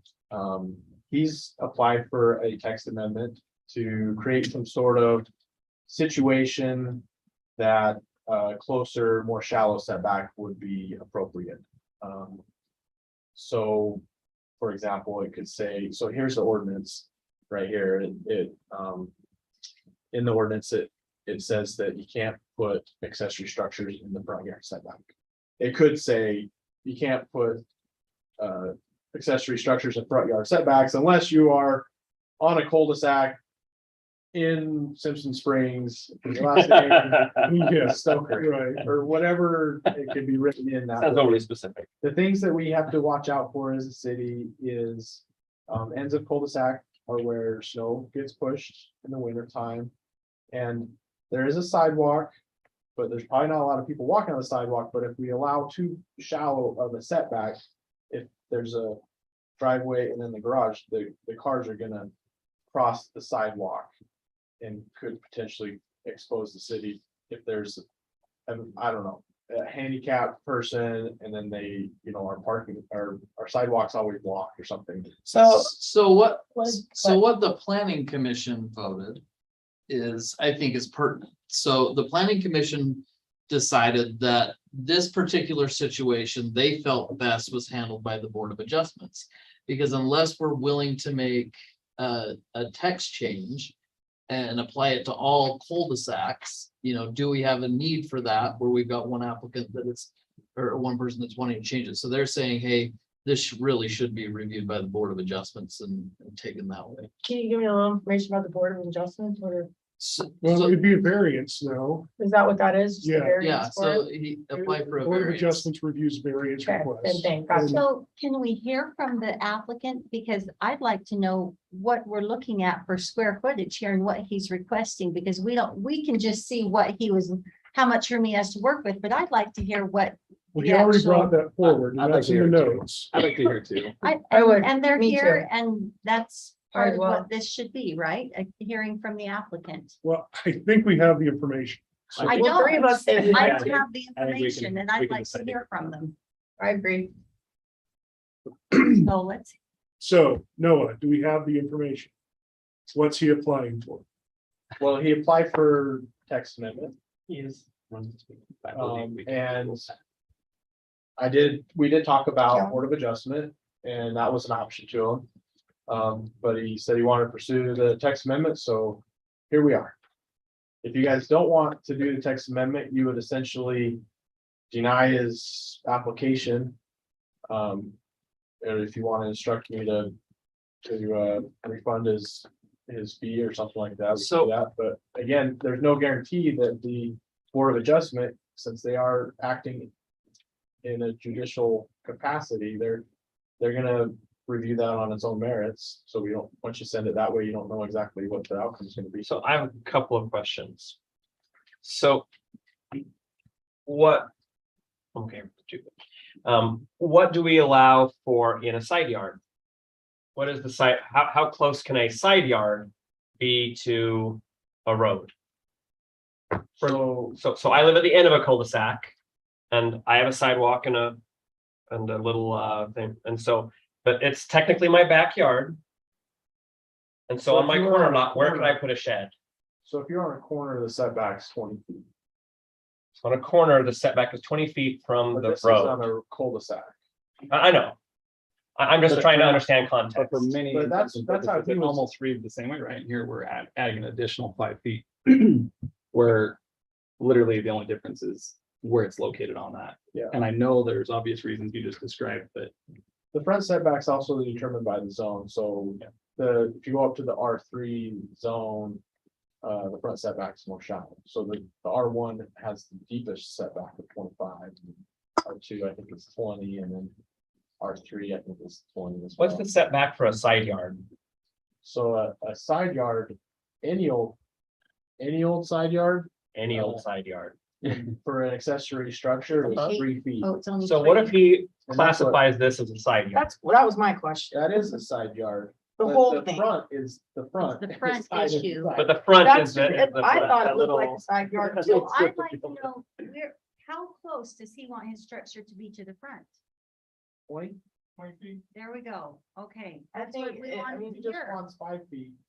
And then you can make it work, but technically the zoning says the front setback is 25 feet. But to accomplish that, we would have to come up with a text amendment to the. So you'd either create a scenario where you can have a more shallow setback, or you change the zone, but that would be a weird zone change, because you'd literally have an island of another zone. Yeah, I don't think, Or they can do a variance. I think that you were on to the solution between talking about treating this more like a side yard or a corner lot. And just say, you could call out where this applies to be different. So when What do you mean by that? when an accessory structure is in a side yard He's saying it. of a lot, you allow for a shallower depth. Yeah, okay, so that was my question when I went and met with Noah. I'm like, isn't this just the side yard though? And he's like, well, no, it's part of the front yard. And But it has identifying, frontage. no, I get that, but It has- identifying where the side yard ends and the front yard starts is kind of, Harder, yeah. yeah, and that's. Is it the long? You could simply put the This text is side amendment that yard. when the side yard exceeds the Front. depth of the backyard, this applies. I think that's a reasonable adjustment. I would think so too. It's really simple. Yeah, I just want to, I have no concerns with You what want he's me to- proposing. So Me So either. take a stab at that. Yeah, just Yeah. to make it, think when we the should really side build yard something on exceeds that. the space of the usable backyard, this applies, because then it only applies to lots that have a weird shape like this, which are very few. So that would allow him to build the structure he's hoping to That's build. correct. Well, maybe, we haven't actually reviewed the structure. One of the other parts of the ordinance is that you can't exceed 25% of your rear yard. I don't know how many square feet. I think we've done the math on that before, but I don't know exactly. But it's not in the rear yard, so wouldn't you just apply Yeah, it would be the side rear yard to the Rear side side. yard? Look, if you guys are okay with this, and I've got some good input, we can craft something. why don't I just see what I can come Yeah, up with? that works for me. Okay. Great. All right, I see no objection, so I'm gonna give that That's direction. why we to pay you the big staff. bucks, Noah. It'd be like 3 paragraphs long. All right, next item, review and consideration of cooperative corridor preservation agreement with Utah Department of Transportation pertaining to State Road 193. Yes, Yes, do it. we want more ins and outs on 193, and I think the bottom line here. It looks a lot better than one per. Than block. one. I know. And even if they're right in, right out, This is, Yeah. I think It's this much increases better. liability. Yeah. This is what we need. Okay, so can we put that on a consent agenda then? Because I didn't saw everybody nod yes. Yes, yep. All right, consent agenda it is. Item 6, discussion regarding possible creation of good landlord / crime-free housing program. I can start with this one. Yeah, please. So, and we'll turn the time over to Noah and Paul here in a minute, and the chief. So these two programs are separate, but they kind of try to achieve the same thing. So we do have options available to us. We can choose one or the other, or both. So we've got all kinds of options here. We'll let Noah and the chief and Paul explain kind of what these things are and what they do. But one thing to keep in mind, that the crime-free housing program on the two mixed-use projects on Antelope, they're going to be participants as required under the development agreement. Right. Of a crime-free. So that one, for only those projects, they're already going to be in it. Holt and Preston. And yes. And so we'll let them go ahead and cover. I don't know if you wanted to start, Paul, or. Yeah. But yeah, we were just talking, yeah, so in addition to the two large ones, the Briggs North and the Monterey West also. Yeah. Cool. Yeah, so when it comes to landlord programs, I got experience with it. I was at South Salt Lake before coming here. I worked with it for many years. It's a really good program.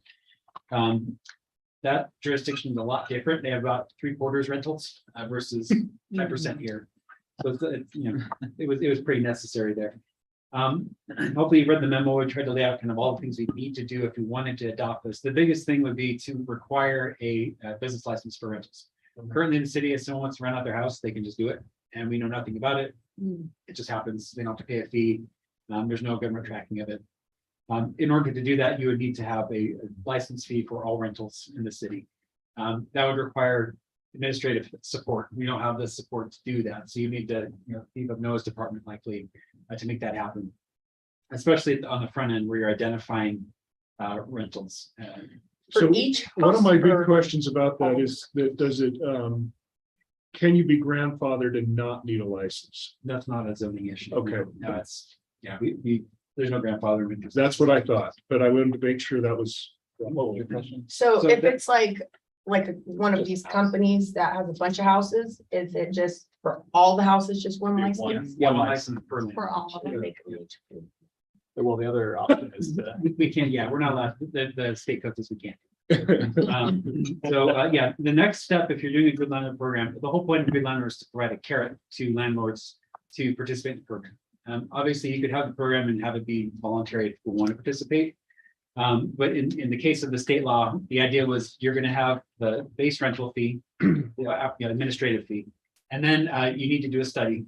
I outlined in the memo. There'd be a study to see if there's actually a disproportionate impact that the city has to pay for when it comes to rentals. If the data bears that out, then you can assess a fee. And then the good landlord program, you waive that fee. And I think a lot of jurisdictions also waive part of that administrative licensing fee as well. Those who participate in the program and don't get kicked off of it, get that discount as long as they continue to comply with it.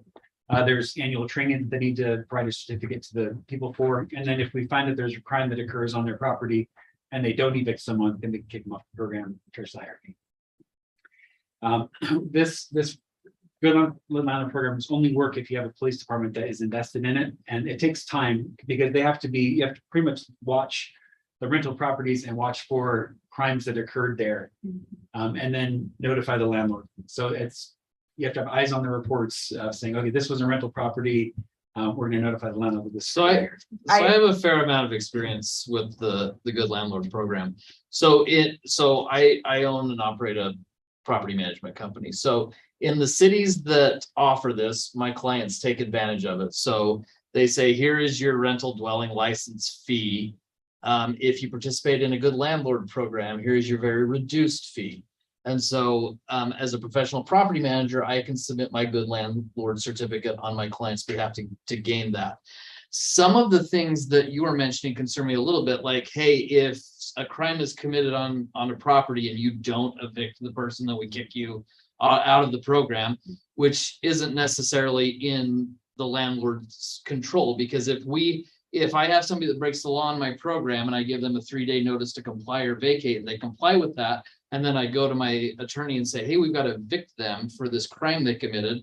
And they say, well, do you have evidence that they did not comply? And I say, no. And then we say, well, they're like, a judge is not going to evict them then. So I think we have to have some good parameters, some realistic parameters of what we can and cannot require from the landlords. But overall, participating in a good landlord program, especially for private do-it-yourself landlords, it gives them a lot of really, really good education.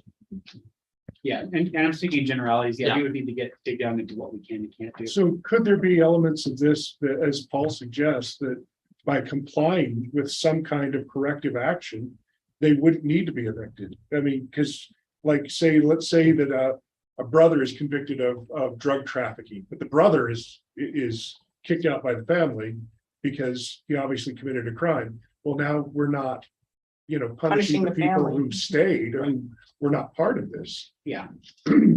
Yeah, you need to administer it fairly. That's- Yeah, or like Nana and her grandson living there. And one thing that we're not allowed to do, and the state law is pretty clear on this, unless you operate like basically halfway house from the prison, you're not allowed to say, if you have a felony conviction, you're not allowed to rent in our city. So some people think that, but there's like one city that's allowed to do that. I don't know if they did.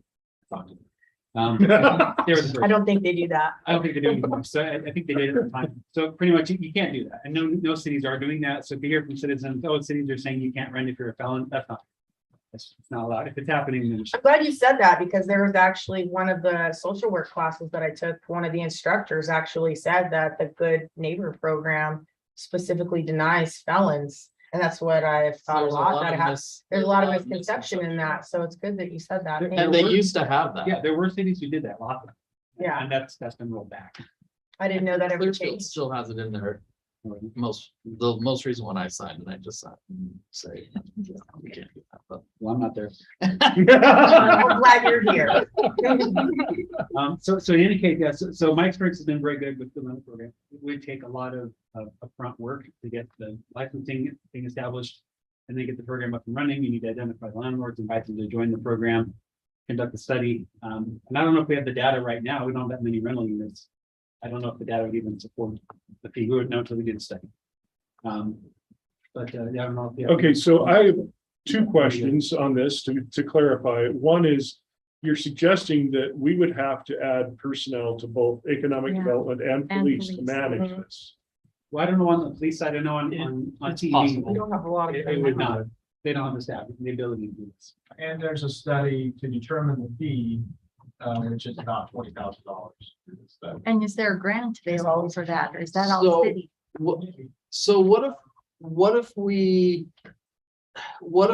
so the Utah Apartment Association is, for the most part, they're the ones that offer the good landlord program and administer and get people certified. So what if, rather than making it a requirement, we offer, we collaborate with the Utah Apartment Association, maybe do a landlord training class, have them, allow landlords to know about it and do it on a voluntary basis to begin with, and see if we get interest in doing that. Just an idea. And what we've got with PD, they're setting up the crime-free housing for those ones that voluntarily got on board. You can easily expand that to include other landlords if you wanted to. And it would just be a voluntary thing at first. Chief, did you have any comment on that? There are clearly some similarities that go on among these two programs. What I would say with it is that, in my experience with the crime-free program, the carrot with it was not a reduction in some sort of fee. It was more along the lines of the relationship that the apartment communities had with the police department, and then they, as long as they stayed certified, we gave them signs that would show that their community is a crime-free part of our program. So they would be able to have signs on there. They would also be able to use it in any of their advertising, that they might put out through any of the flyers or And this- Facebook or anything. This is for larger, like multifamily. It doesn't have to be. I mean, it typically is, but it doesn't have to be. And one of the things that's a little bit different with it is I would say like the big thread that runs through the crime-free multi-housing program is that the communities that participate in it, they agree to use the crime-free multi-housing addendum. And so within that, what you end up is a lease, it's part of their lease agreement that they sign when they go through it that says, look, essentially, if you or anyone in your charge, right, bring crime onto our property, then you will be a victim. So they get around let's say the needing to do the 3-day piece because of,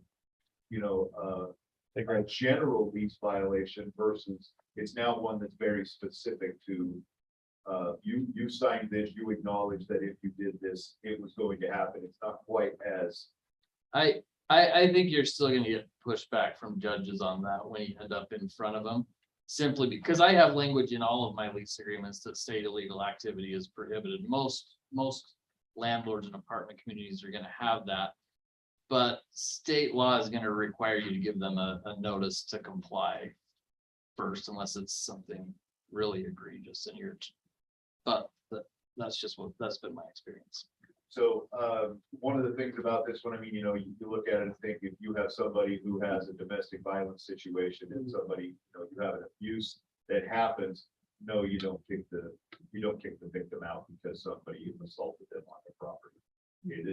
This would be more, a good example was the drug thing. In that case, yeah, I mean, if you have a brother who brings drugs into the apartment community and it gets caught and you brought him there on your apartment, then yeah, you're going to be up for eviction. See, I don't think, how do you control that with someone you don't? You can't. Again, the idea with it is, that you're telling people, look, you're taking the risk. Let me search your bag before you stay at my house. Like, Well, Yeah. you do have to say that if I live here, if I'm the person on the lease, I have a responsibility to govern the people who are sharing. yeah, and if they get caught with it and you kick them out and they're gone, now you're still being punished for doing the right thing by kicking them out. And I think it's more they have the option if you're. I don't like that. Yeah, these case by case things could probably be looked at. Yeah. Every- I don't like that. Brendan, yeah, if you've got this, that's a change, I don't think you'd be kicking out the people who didn't do it wrong. Yeah, but could you is the thing. That's what the verbiage in it. If you could, I feel like that's a I mean, problem. it's been a lot of years since I ran this program, so I'm gonna be honest with you, there could be some changes. But what I'm going to say is that, look, that was the case. It was like, you want to be part of our program, great, we want you on it. But if you're going to be part of the program, then you're going to follow your lease addendum, which says this person brought drugs onto your property. They weren't an owner, but they brought drugs onto your property. It was in that residence. You evict the person who allowed it to be. And ultimately, if you tell a tenant, hey, I'm kicking you out of my property for a lease violation, and they don't vacate, you're going to end up in front of a judge, and the judge is going to look at state statute and see how it applies in that situation. And contractually, and the judge will ultimately make the decision of whether or not they can be evicted. So I want to bring us back to the question, and that is discussion of creation of this program. Do we have a general agreement to go forward with creating the program, or at least working towards the creation? What are I would want to know the costs associated with the creation of the program and what we're trying to solve with the creation of. Sounds like one cost is going to be a study, and it does sound like another cost could very likely be personnel. Increase of personnel. But the question is, does the study allow you to have the fee cover the personnel? So the Study may come out and fee, say the that. administrative fee would cover the personnel. Right, so Okay, I feel like we're somewhat of a wash there, so it's, good point. You would try to set the level so that it could. yes. It depends on the number of units and Yeah, like, landlords. But for like smaller landlords that own, maybe 1 or 2 homes that they rent out, I think the carrot is, if you're going to say, hey, a rental dwelling license is required, the carrot to participate in a good landlord program is the reduction. yeah, From my because my experience. thoughts, like whenever it said that there isn't any, it was just that you did. I'm like, well, does it cost them? What do they benefit from it? The city has to make the requirement that says, hey, you have to pay to license a rental dwelling unit. I think that one of the benefits, if I were to be a landlord, would be that I have a requirement for the caliber, maybe, of people I can rent to, that I could say, these are the requirements for you to live here. And it kind of You gives you limit it. a, well, Okay, no, so it I'm just, looking for the benefit. so, no, the benefit to me, if I were a landlord, would be that I have a requirement for a standard of character for the people that will be inhabiting the home that So- I own. I would say more than. I don't think character, it's more the benefit of you have to live by these standards while you live here. But the benefit of the Exactly. program is it teaches, it allows, it teaches landlords how to comply with the Fair Housing Act, anti-discrimination law, Yeah, I think the that's Fixed actually. Premises Act. Yeah. Yeah, it helps with rent, because there's a lot of landlords that are not educated in tenant landlord law. This program educates Requires landlords. like, well, and we're talking about two different programs too. Well, so I'm talking about the good landlord We're program. talking about Yes. good landlord and, Yeah, and if we had the good on the program, I don't think we would continue with crime free housing. I was gonna say that exact same thing. My recommendation Good would be, landlord. don't run both. You're gonna, One or the other. to me, it feels like they're running in close enough lanes that, you know, you just, why muddy the waters when one thing Just says one. this and one Yeah. says, And- this, you know? and- If, I'm sorry, go ahead. no, I mean, I don't know what like the development agreement, I mean, are they going to be jammed up if for some reason they're part of the good landlord program instead of the crime-free multi-housing? I would say That's not. what as it's far Which as one's like- better? I think we'd have to just make an ordinance. One's that more says that enforced. So we've adapted one to the other. I think the good landlord program, I'm just more familiar with the good landlord. I think it's more universal for larger landlords, like multifamily and smaller one-off land, you know. Crime-free housing only applies to those that have a development agreement, and the rest of the city doesn't have to care about it. Unless they want to voluntarily participate. And then the Yeah, good I- landlord, this one would have The everybody. good landlord would make it illegal to not participate because it's now, One more fee. it's a business license. Look, if you're gonna, But you're you gonna can't be- make it illegal to not, you can't make it. It's still voluntary. No, It's sure. still voluntary. You're just giving them a carrot of a reduced Sure. rental dwelling. Some education. it was education. And I think not only does it helps us know how many rentals we actually have, which would be nice to know. And it also, I think, not only does it help the landlord have incentives to, keep the riffraff out. But on the other hand, I think it also What protects are the their renters, incentives? Just the reduced cost the reduced cost. and the education. We gotta learn today. And I think it protects the renters because now it's clear what the offenses are, and it also keeps, Protects them protects them. from their own choices. well, no, not necessarily. Okay, so let's go back to the question is, do we pursue the creation? I mean, it feels like we're headed there, but I think, I yes. wanna- It's important, especially this is brand new. I mean, rentals have always been around, but especially We've having the changed dramatically. multi-housing. But the thing is, it's, right now, it is cheaper to have a rental in Syracuse than it is to have a rental in any other city around us. So right now, renters are motivated to purchase in Syracuse because it's easier and it's cheaper and there's less restrictions. And so I think what that means is, as was pointed out,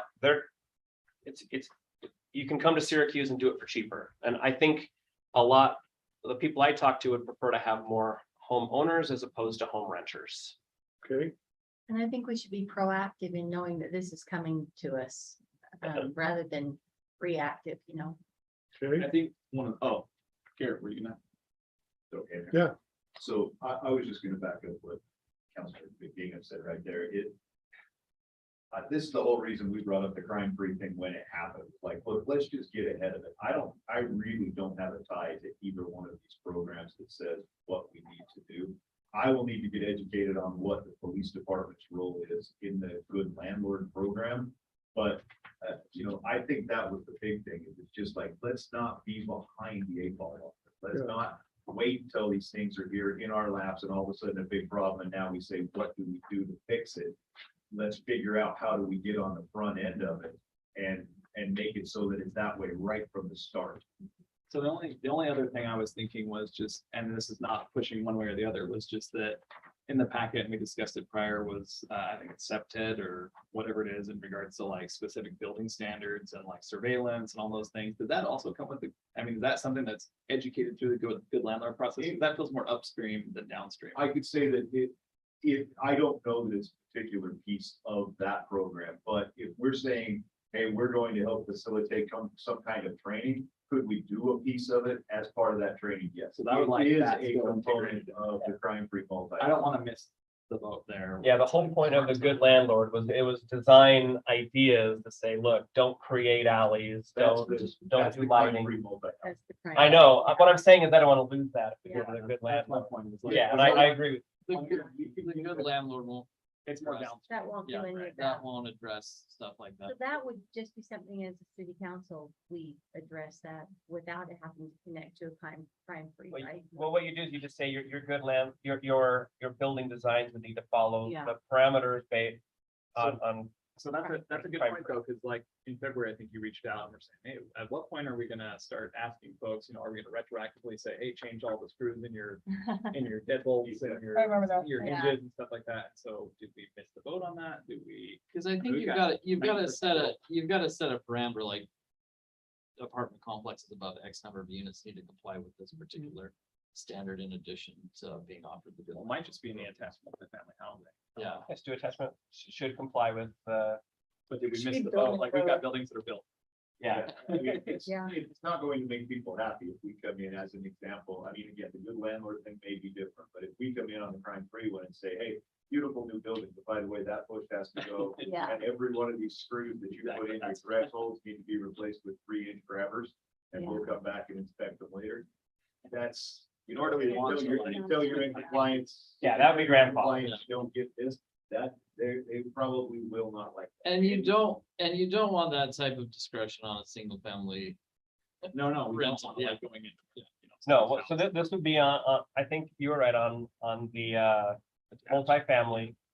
And just state that it should comply with the design guidelines specified in the crime-free housing. And the collaboration with the good landlord program and the police department is because we now have rental dwelling licenses and we know who those landlords are and we have their contact information. Then when there's a police incident at the property, the police can reach out to the landlord so the landlord can take appropriate action. Because otherwise it's like the neighbor lets the landlord know, or, they have to And find like I out. said, nobody's gonna self-report. Hey, by the way. So I'm gonna rule that we have, by majority, given the nod to proceed with preparations. We will have to vote Yes. at another time. But I think there's two actions here. The first one is proceed with looking at setting this up. Creation of. And the second thing is in That's a the good landlord. good landlord program. And the second thing is we want to just codify that Where it applies. multifamily attached should comply with the guidelines specified in, That will be a future action. But I know, I'm Yeah. saying we have, we will need to do that. these are action. both actions, so I want both of them. And I tracked. kind of like Seth's version of this, that it's attached, not necessarily multifamily, because that would apply to twin homes and Okay. not to just like Shares walls. 8-plex. Yeah. Sure, Yeah. okay, I'll go along with that. Or Attached. or a wall, town, yeah. 6-plex townhome, or, yeah. If that becomes a rental, that would make Middle more sense. swelling wall. They would need to make modifications to make sure it's safe. So, okay, so those would be the directions. Garrett, And just asking for clarification on this, then Ryan and I have been working on the crime-free piece, we can put that aside. And I mean, Yeah. we will do. Crap. How long does that Sorry, take? Sergeant Carter. We were hoping to get our training out in August. I'm gonna So say, they've been working on. I'm gonna pray that most of it is similar, and this is not a complete start over, but Well, it's going, again, as was mentioned, that my understanding with the good landlord program is that goes through the Utah Apartment Association. So they basically take a class through it and they get a certificate that says they created it. We would no longer be involved in the teaching of any portion of this. Is there some sort that's How a do you good feel about question, that? but I actually kind of feel like that might I be don't have better. a problem with it. We can have situations again where if it's like, look, we could have managers come in and, we could talk about septet issues. We could have once people are on, we can say, look, come in, we're gonna do some kind of social with everybody, just so we get to know you. I mean, we can have that sort of contact, but they've already got this program designed and dialed down, and it all goes through them directly. Again, I think what we would be doing is we would be trying to implement two pieces of it that maybe don't need to mesh, right? Our training doesn't, we don't need to put them through both. Yeah. But at the same time, I think I would like you guys to have the training of the crime-free housing, just so that when we are doing these design reviews and things like that, you know what to look for to say you are compliant. That involves to literally to do what you're talking about. I mean, I like the idea. In my previous employer, I fought for this one for years, and plain and simple, they were like, look, we don't need cops on the planning commission. Okay, but that's the idea. That's the idea with it, is you would have someone who was literally SEPTED trained, where we send somebody back, I think it's like a 2-week course.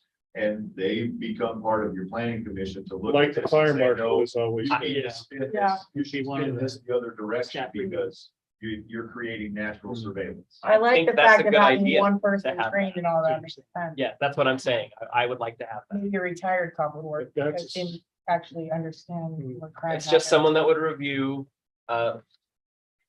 applications for this type of development, similar to the fire. I mean, the fire marshal has to review everything. They would be reviewing anything that came through as a rental. So, I mean, I just had curiosity, why wouldn't it be a cop if they, we have a fire marshal that reviews certain things? You would think like It would, knowing where It crime does not- happens, So it again, would, the concept it of would make SEPTED, sense, but. the concept of SEPTED could be literally taught to anyone. So Yeah. you don't have to have law enforcement do it necessarily. If It you just have- needs to be It- done. I mean, Yeah, but their Noah's experience got- is far Noah more. has some, you've never been to let's say, the certification course, but Noah has a lot of experience within the SEPTED program. Yeah, we could send a staffer, a In planner. But the point of it is to find out where crime, to stop crime from occurring, right? But it's to prevent situations where it Where, could. yeah, Well, to help in fact, prevent Right, it. it's a A lot concept. of the SEPTA principles are, have found their way into some of our standards that we require already. I remember Yeah. that. okay, so here's a thought.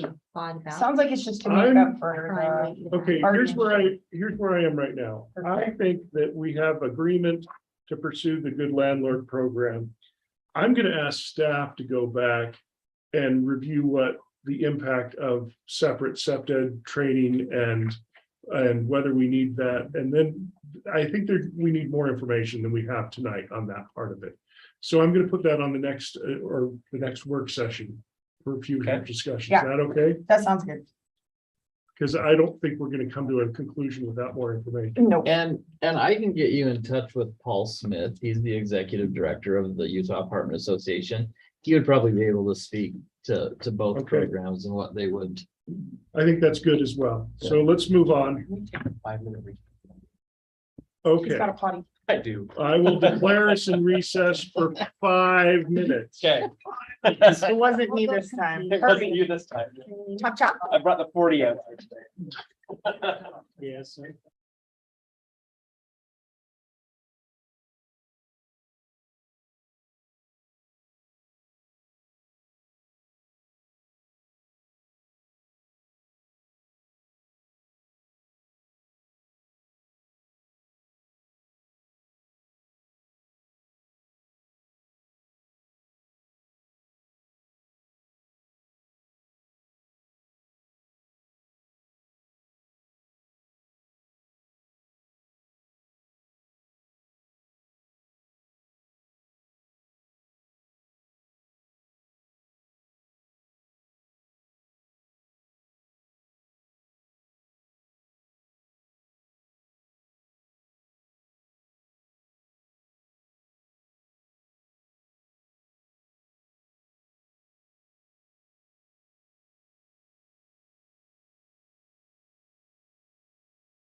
At this point, we Pitter are patter. at item D. Number 7, this we've asked for a staff report on the current redevelopment agency project areas and the associated tax increment and usages. And Noah's prepared to report, so share. Okay, so hopefully you've had a chance to have some really good reading. I've got here on the screen, I think probably a good summary of the different RDAs that we have within the city. I think there's been a lot of confusion about how we can use the money and what incentives have already been issued. And so this table right here basically summarizes, we have 4 project areas. And it can be confusing, all the different acronyms, RDA, EDA, CDA.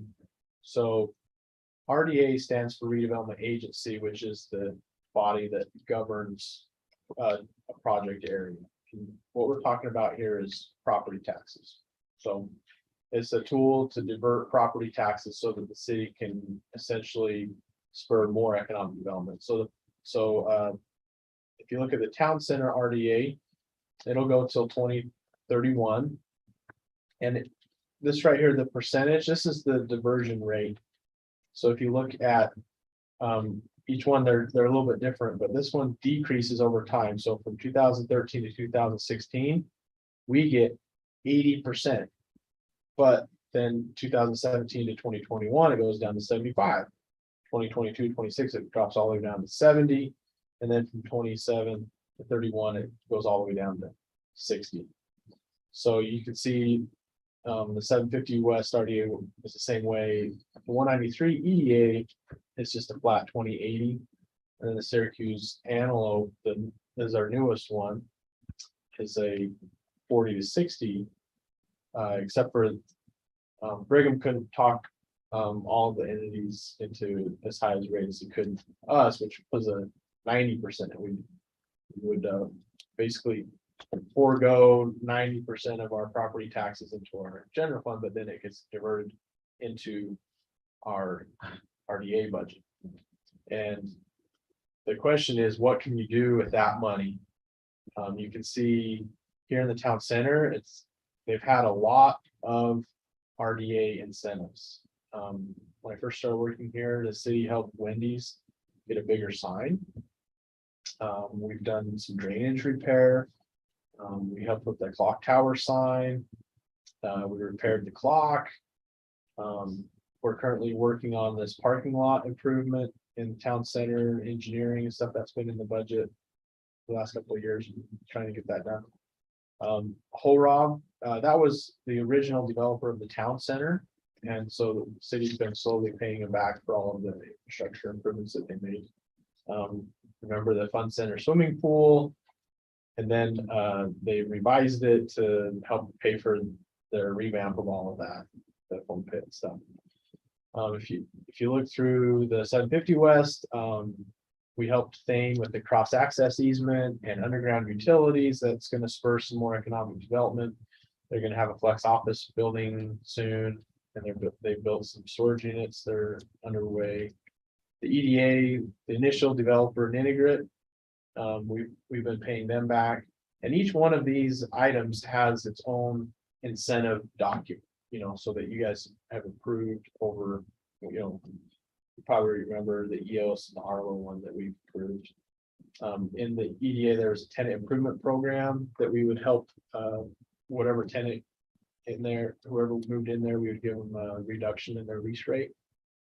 And then US Cold, they were one of the initial tenants there in the integrate there. They've been getting theirs back. I think theirs expires soon. So, and Steve's pretty well versed because he's the one that gets to write the checks, and they always hit him up for it. They never forget. And then the CDA, EOS Fitness building, and then the Arlo office. I think there's maybe some confusion in our budget retreat. I might have said Holt instead of Arlo. But yeah, so the basis of how we can use the money always has to have a connection to economic development or infrastructure or yeah, boosting the area. So infrastructure items are easy. And it can be, sometimes it can be aesthetic things. I've seen cities do streetscape improvements. But the money is there even after the project area expires, the money stays in the account. If we're not going to use it, we would need to return it. But probably in the history of these things, I don't know if there's been a lot of cities that haven't been able to use this money, because you can use them on a pretty wide area. You can even borrow from different areas. So if you notice that the 750 West RDA has $1 million in it, and then the 193 EDA has $1,800 in it, you can actually loan that. Or if you can prove or make a connection that the improvements that you're making wherever it is benefit the 750 West RDA, you don't have to pay it back. It's just you made that expense to, and there's a connection that you've made. The other question was, can you hire staff? You can. A lot of RDAs own property and they hire staff to help with landscaping and property management and tenants and repairs and all kinds of stuff. Can you hire an economic development person? You could. So that's something that I know that we talked about in the past, of whether or not this person would be beneficial to go out and. But there would be limitations. Make sure you clarify that. They can't just be helping the city out. It has to benefit that project area.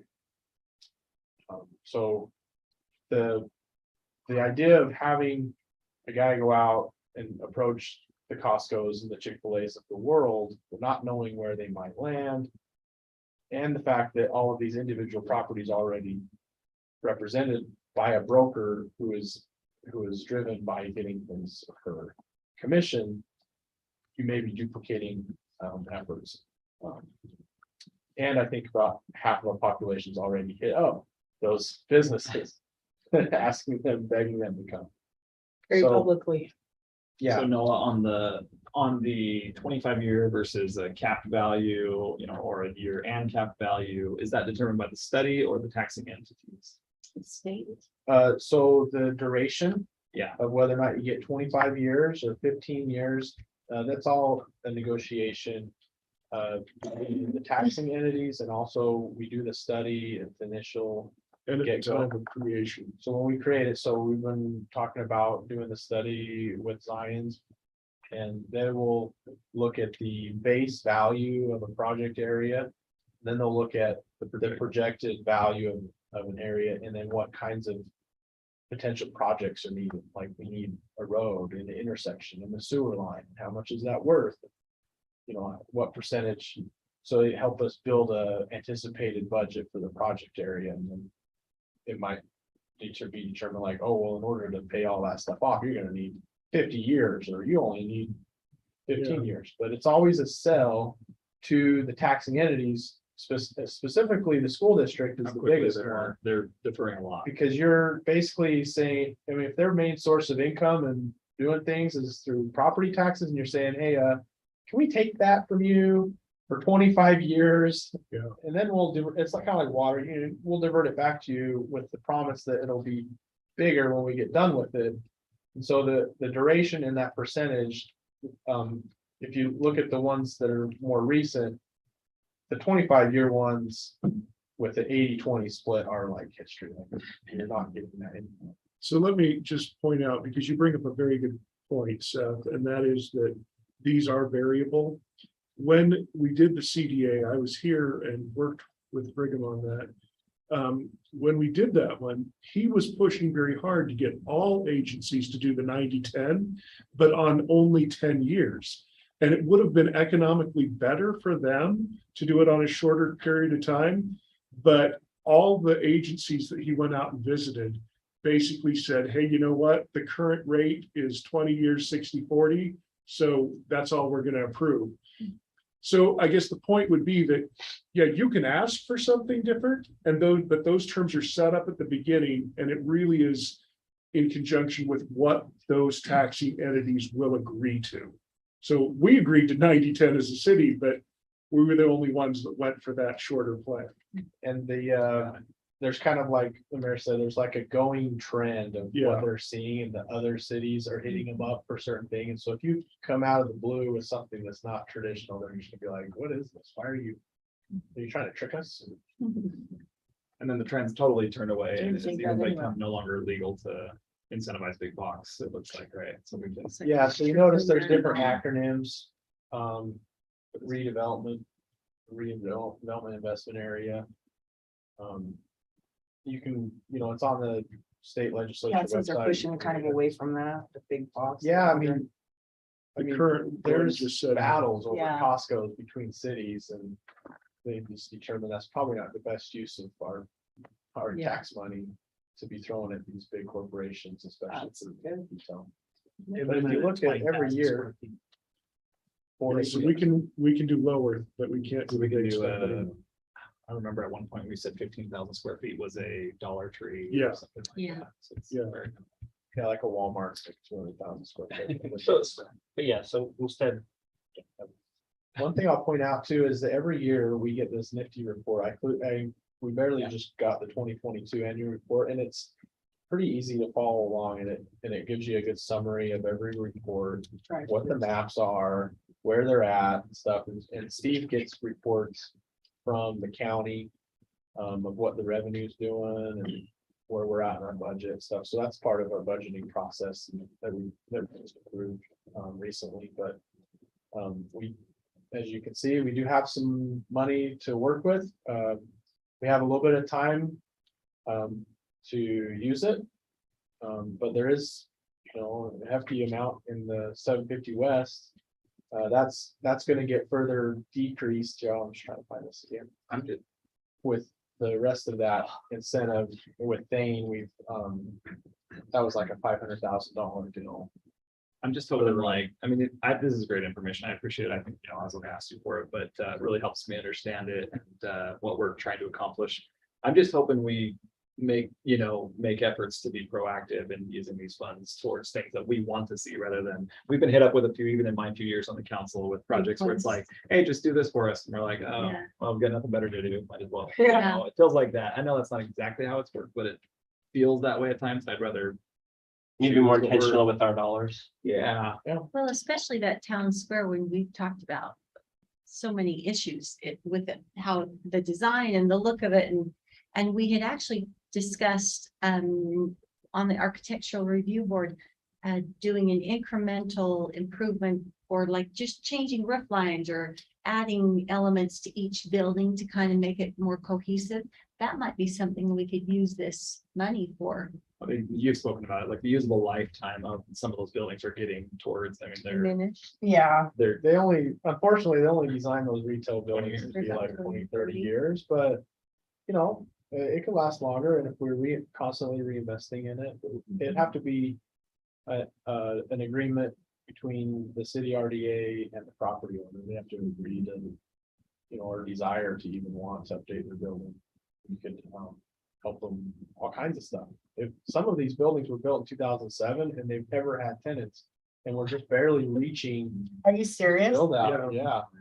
But we're actually almost all filled up between the town center, the movie theaters, and Smith's and Shadow Point. Like, we're actually almost filled up. And so we're seeing more demand for some more retail and stuff. So, and then with the freeway, To be honest, I think Quiznos is a big, I think that'll bring more, as long as they do well here, I think more already had a real Quiznos. estate. I know, I'm saying as long as they, it is, or Zupa. a Zupa, sorry. oh, As long as they go- as long as they do well here, because in every Zupa's parking lot, there's like Several others. 5 of the exact same thing.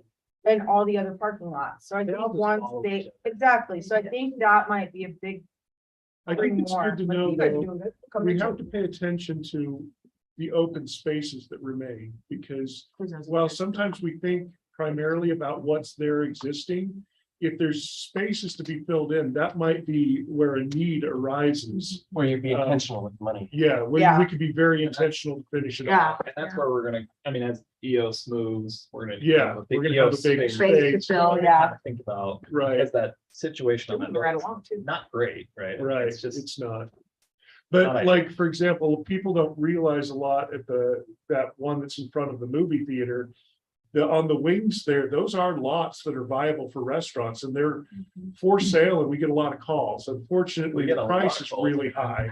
So people and have it's not jumped on it. up. Right, he's kind of asking a really high price from the feedback that I've gotten, because I've had people say, why is he asking more than retail value? I'm Maybe he like, doesn't want to it's sell it. his land. And some of it's tied up with UDOT, I think. But the point the being space that being- we need to realize there's an available spot and we might need to help out to get those filled in. Because that could be a part of getting it finished off. Exactly. But the Okay, rest of them just got people from 2007. Like thank that's you, how it's gonna happen. thank you for the report. Let's, Information on all the acronyms, because every time I'm. Yeah, I like, can Is that use them as is well. that the same thing? it's Okay. because the legislature. I'm glad called it those are all something in this different. We need an separate. ice cream shop. You're right. There's been multiple that have attempted. But that's Yeah, not that's in an right. RDA. You're right. Both of you are right. Okay, so Donut shop. discussion regarding aesthetic improvements of West Davis corridor / Antelope Drive expansion project. I need to point out that this is meant to be very high level. There are going to be some real big specifics that we do not have the information yet. And we talked about that, about whether it should be on this agenda, because we're still lacking some information, but let's have the high level discussion, Brody. Sure. So yeah, the highway project is getting close. I mean, there's still a lot to do, but within the next year, we're really getting into where, they're gonna want to know what kind of aesthetic improvements we want to do around it. So what I'm learning is dyed concrete is not an option. What is it? Dyed? Dyed concrete. Like stained? It's typically, it's not an option on the highway. So anything on the actual structure of the highway, the bridges or anything, we can't mess with. So everything has to be in the, And to know, we did The bring some landscaping. bridges, like some bridges ideas before. That's off the table. Yeah. I'm It was a Can you start possibility from that's the off. beginning what you were saying so you can finish straight through so I can hear the whole thing, please? sure. Thanks. So, yeah, so as part of each project, UDOT gives a certain percentage of project budget for aesthetic improvements. Okay. We're gonna get about $800,000. And you can use that for strictly aesthetics along the project corridor, but you cannot use it on the structure itself, so. So none of that stuff like Ogden, North Ogden, Yeah. that sucks, because that's Yeah, pretty. yeah, bridges, yeah, they don't want us touching that, but anything in the landscaping areas, the areas that in between the on-ramps and the structure is all fair game. Like where the city signs are in other Yeah. cities Like coming off the like highway. Yeah. Yeah. The big giant, that big. Get some Yeah. buffalo out there, maybe they can pay for those signs. All that's fair game, or along the actual highway, on the side of the highway. Get some actual buffalo on the highway, just knock the cars off. That's what I have to. So yeah, the idea here is we need to figure out how we want to spend that. And if we need to or want to add more to it, to get what we want. Kind of the economic development tie to all this discussion is, in the past, we've talked about doing something that's, putting all that money in a focused area or one or two areas so that it really creates something special. Like Instead of just spreading it across the entire highway and it doesn't look like we did anything. Because $800,000 does not go far. But I to would be- say antelope too. Yeah, I'd outside of antelope, it's also concentrate on secondary. antelope. But to be clear, if you're trying to make a photo opportunity, an off ramp probably is the best spot for it. Well, that's why we have a. Sure, yeah, for photo ops, we can have other areas. Why would you do a photo op on an off ramp? That's what what he he said. said. I know, but why? Yeah, but Well, so I think you suggesting that you would put it maybe somewhere close to an off ramp, but not the off ramp, where people why would could you pull want to use over. that for a photo op? I don't. That was what I said. Well, I know, you said, why would you put it there, but why would you? She's wondering. Why would do- people even why do we need a stop? Photo op. Yeah. For our. Why does it even need to look like a photo op? It doesn't. We just have the opportunity to. at Why least are we define talking about a something. photo op? So I think if we did something unique, we could still, I mean, you can put, the core 10 buffaloes, you Yeah, can they put can that in use public there, art. things like that, Okay. public art, you can do stuff like Wouldn't it that. be fun if we did something funny? Like should do the- giant. It would be for me, but probably not the rest of metal them. Mosquitoes, or like, wouldn't that just be fun? I actually really like that. Oh, I'm great, the unusual. Throwing away a child. Well, Anyway. the purpose of the discussion. No, I'm really serious. The purpose of the discussion is not to get into what improvements we're gonna do. Just where we. It's the process by which how we're gonna make the decisions. Yeah. That's what we want to talk about. Is, we're probably gonna need a design firm to, help us design this, whatever we're gonna do. So we were thinking of, going through a process of. Didn't we already have a design firm that was doing a rebranding?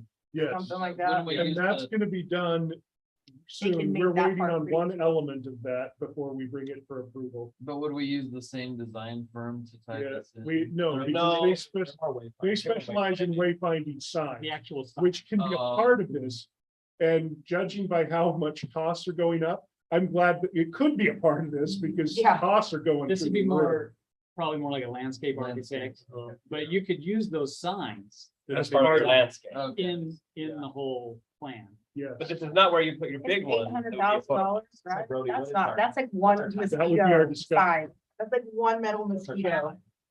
Worth it, make it big. So- Make it count. So by contract, that highway. That's why I was like, I don't really do their phone. 2024, they're generally gonna have a schedule maybe by then. So we just need to get an $800,000 Yeah. photo. yeah, they're. We're not taking pictures there. Oh. not- We do Accident. own property I'll- next to the highway. Yeah, about 3,000. It's with the completion. Of the Yeah. highway. we- Well- For opening. So I still think you put your photo op.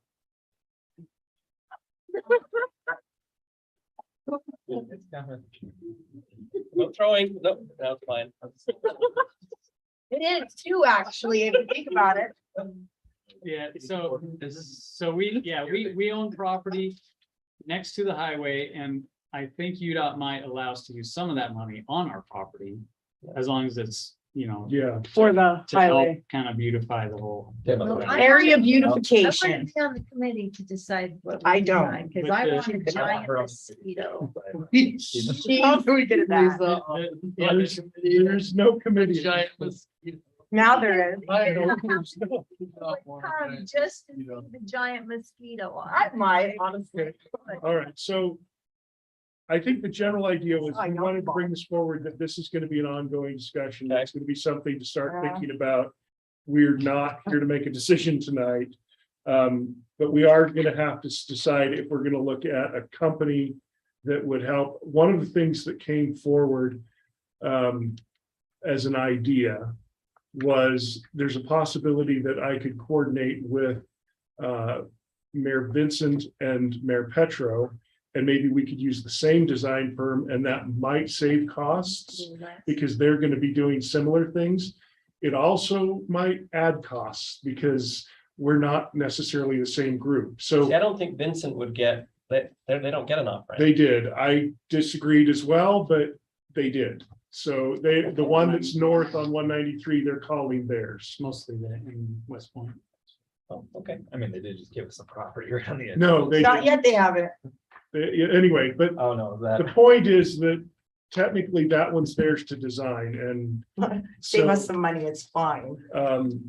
anyway, but so the question is, do we try to go in together and hope that it saves us? It could also backfire, and it could also be because you're different cities, it takes more effort and more coordination, and they charge more. Well, we're keeping Antelope Island as our attraction and they don't Yes. get that. So I think we should use that a whole lot in the Antelope off ramp, because that's a lot of why people, They'll be coming out. right I don't think they're there. coming out here to go to a restaurant. A lot of them are gonna be coming out Giant to, mosquito carrying away a buffalo. that would be Carrying fantastic. away, or carrying away your. Okay, so we're way off. funnier if it were a buffalo, yeah. She's getting delirious. We got. Okay. I'm gonna move us on. This will be a future discussion. Forward with. Yeah, go ahead. General counsel. Item F, discussion regarding proposed amendment of Syracuse City Personnel Policies and Procedures Manual related to secondary employment. This came forward from Councilor Carver. She wanted us to review the policy of what constitutes secondary employment and the needs regarding making the city aware. Brody. Yeah, so the policy is in there. Packet, just so you can review it if there's. Do you know when this policy was written? How long has it been in there? Been in there since I've been here. Yeah. That's 8 years, but.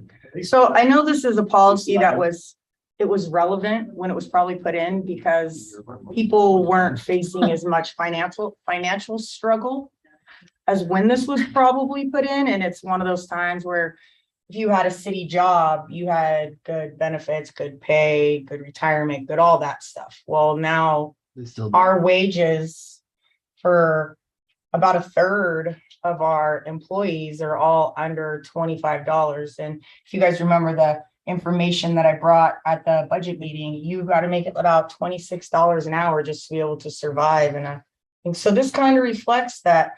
That's us telling them we're not going to pay you enough to actually survive, but we're also telling you we have the right to tell you you can't have a second job. And I feel like that's a problem.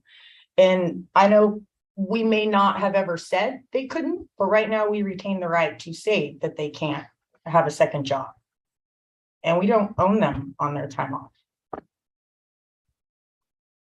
So I think this is in here primarily for the idea that in a disaster, we expect people to report. Then it should be written that way. Okay. Say that again. So I think a lot of this, because it comes down to the fact that for me, I'm looking at the wrong paper. So it says, first of all, will it interfere with the employee's ability to meet the city's work schedule? I think that's reasonable to ask. The outside employment will be directly connected with contingent upon representation that the employee is representing the city. So that's conflict of interest. So I think that's applicable. I don't know. I think you're only representing the city when they're paying you to. No, this is saying you are employed because you work for the Like city. if you're. And there are certain things that can NDA cover if it's something that's sensitive. I don't think that's what this is saying. This is saying that if you were hired, so let's say you got hired by a contractor because you are on the Syracuse City Council.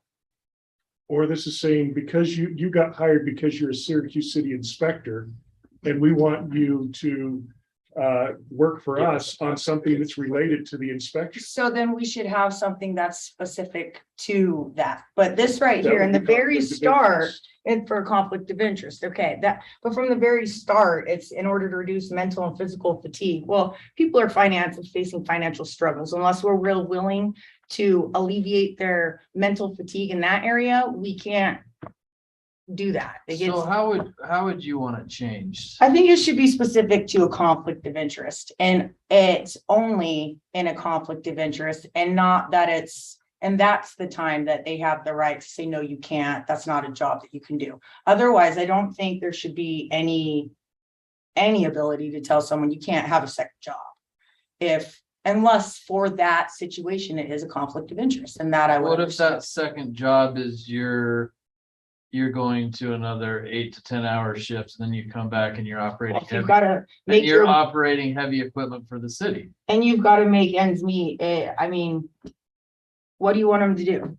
Well, I'm just asking you the question because you're And the I'm- one questioning the policy. So Yeah. I'm saying, is that acceptable to you? So for the city to take on that liability of someone to work a full-time job for the city, then go away, I think work people another should- full-time job and then come back and operate heavy. It should be, It's just an example. it should have it in there that if this is your primary job, if you so choose to have a second job, it can't be conflict of interest. And if you show up overexhausted or things like that, just understand that your job can be terminated. So physical fatigue. Yeah, but it's preventing you. In order to reduce mental, physical fatigue, they're saying we can tell you no. So can you give us an example? I'm just trying to see an application, or has it, for the departments, have we seen that where we would limit or prohibit that second. But the job. point is that they can't. No, I know. I currently just want to hear. I just want to hear where an example would be applicable. You for that. already did a report on how many people actually do have second jobs. Share that information. Yeah, but is your question Where it about was prohibited. what has been done or what's an example of what could happen? Let's see both. Because I've talked to some of our employees and some of them have said they don't take a second job because this Like specific. they've read this policy and they go, I can't. I want to use an example, but I probably shouldn't. No, I can't use that one. Okay, so yeah, it was just. They were afraid that they would lose this job because it seemed like But their did they boss have thought they this- were working too A much. discussion with their supervisor? They did, yeah, and it was just one of those things that they thought that they were working too much, so they left the other job to keep this job. So, yeah, the safety issues and issues, the safety of our other employees and the public. So, if you got a guy who's working at a warehouse and he comes in and he's got to plow a street or drive a fire truck or something, and he's going to be, asleep at the wheel, literally, that's a problem. And we want to know if that's a possibility based on what they're proposing to do. Do we have some liability to That's be what it said on here. aware of that? So it says- Reduce I- liability. Sure. Yeah, I'm just sure. Yeah, I think that's the crafting. Yeah. Of this. Well, I like that it says city manager will review the request and approve or deny based on these considerations. So we do allow Mhm. them to have it, don't we? Yeah, and that's the Yeah. thing, we do allow them, but the fact is we can still tell Tell them them. how no. many people do. Yeah, right now we have 18 full-time employees that have that we know of. What are their main departments, Yeah, I'd say, I think 11 of them are in the police department. We've got 2 or 3 in fire, 2 or 3 in public works, and 2 or 3 in admin. They have other jobs. That have secondary jobs. Out of the 18, 11 of them are already in supervisory positions, and 7 of them are, frontline staff. So, And they've gone through the vetting process that is described here. okay, so my problem is we're all pretty much at the point where, yeah, they can have a second job, I right? also have a second job. I have probably You don't have to 40, do that. right? We don't have to declare that. This is. But the fact is that they still can say no. And I think that, I don't know, I feel like this is an ownership situation and it just doesn't sit well. Do you foresee any issues where you could say no, or are you saying it should be completely unfettered and they can take any second job and we should just have no say in? No, like I agree with the conflict of interest. I do agree with that. What about the liability or safety, like you were describing? How many people do we have that drive big giant snowplows? But I mean, police car. Do we want to have to? Our police already have other jobs, though. So if it's okay, if it's already okay, why don't we adjust the verbiage to make it okay anyway? It's an awareness, I think, that the city's saying, I have a right to be aware. So that I. So I could So see that- things and. No, the so city's that saying I have a speaks right more to tell you clearly. no, not I have a right to be aware. That's my issue. The city's saying I have a right to tell you no. The city has Not, the right we to have a tell right you to be no all aware. the time. The city has it's a real right to work state, so Yeah, the city could say no at any time. This is just telling you a few reasons why we would That say no, accurate? which technically isn't required to Not provide. fully, right? There are merit protections for non-probationary. Wait, what is that? So it's not So we completely. can't just fire people willy-nilly. You Yeah. have to. There's merit protections, I mean, there has to be cause for people to be fired. Some Or like corrective protection enforcement. process. There are some protections for civil. You point. had a comment about police? So 2 things, I mean, just maybe a little bit of perspective that I could throw to this. I personally wouldn't have known how many of my employees had it. I mean, I fill out the form, I give it to Brody. I don't know about it after that point, but I get first review on it.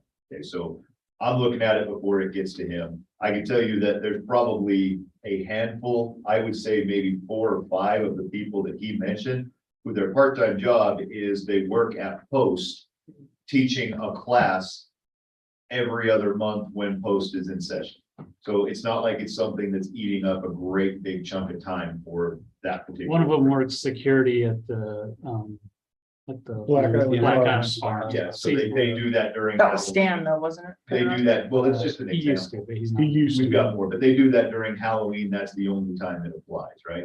But in mine in particular, I mean, you do have to look at some of these things like, look, yeah, if you're leaving to work a 10-hour job, you're gonna come back to us and you're gonna be exhausted. That's going to be a safety hazard because, I mean, at that point, there's plenty of studies that are gonna show if you're that tired, you may as well be drunk. Okay, and people wouldn't accept that part. I think that you would not find a lot of people who like the fact that they have police officers working off duty at strip clubs and bars. It just seems like that's an element that we shouldn't have our officers being involved in. Okay.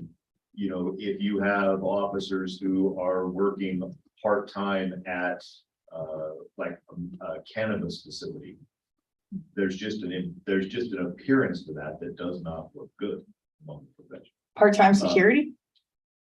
Yeah, it's so you could, that's exactly it. I mean, yeah, you've got people doing bouncing in strip clubs. I would deny that. So, I don't think it's that odd for your full-time employer to have conditions for your employment.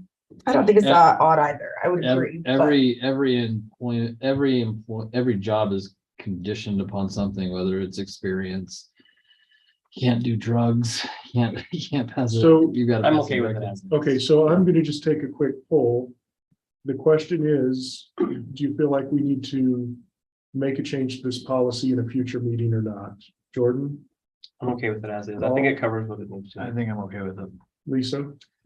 I think that, to Jennifer's point, that we could change some of the verbiage to say that maybe they, if we see it as a conflict of interest, and maybe, I think that managers should still have the say, and it should be discussed with them so that they can decide if there's a conflict of interest. So it's a Doesn't this- yes, you'd like to change Yeah, the policy. I think we could change. the I policy. agree with what you said, but I feel like That's I what think it's- it's all in there. That's what it says. That's exactly what it says. Well, I see that, and I brought that up. The city manager shall review the request. So Jen is saying So that. turn it into the department head. And then, Department head reviews, sends a request on. based So on what consideration. is you are saying that you're okay with it, with the recognition that if there's a conflict of interest. So what do you want to Yeah, I just want to change see to what- just remove something from this?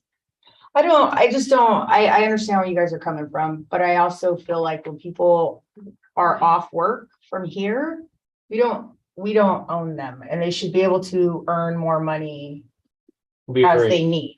Yeah, we and have, this has the ability to tell them no. And, But that In would certain go to circumstances. conflict. yeah, And it's still, and to be perfectly honest, I'd much rather a cop on security duty be in a cannabis shop than just a regular bouncer. so Seth No, I think I would leave it as is for my Okay. liking. and Jen would like to change it. Yeah. So majority, we're gonna leave it as is. Okay, so I'm gonna move us on to general budget discussion and preparation for truth and taxation process. Steve, did you have anything in particular you wanted to bring up?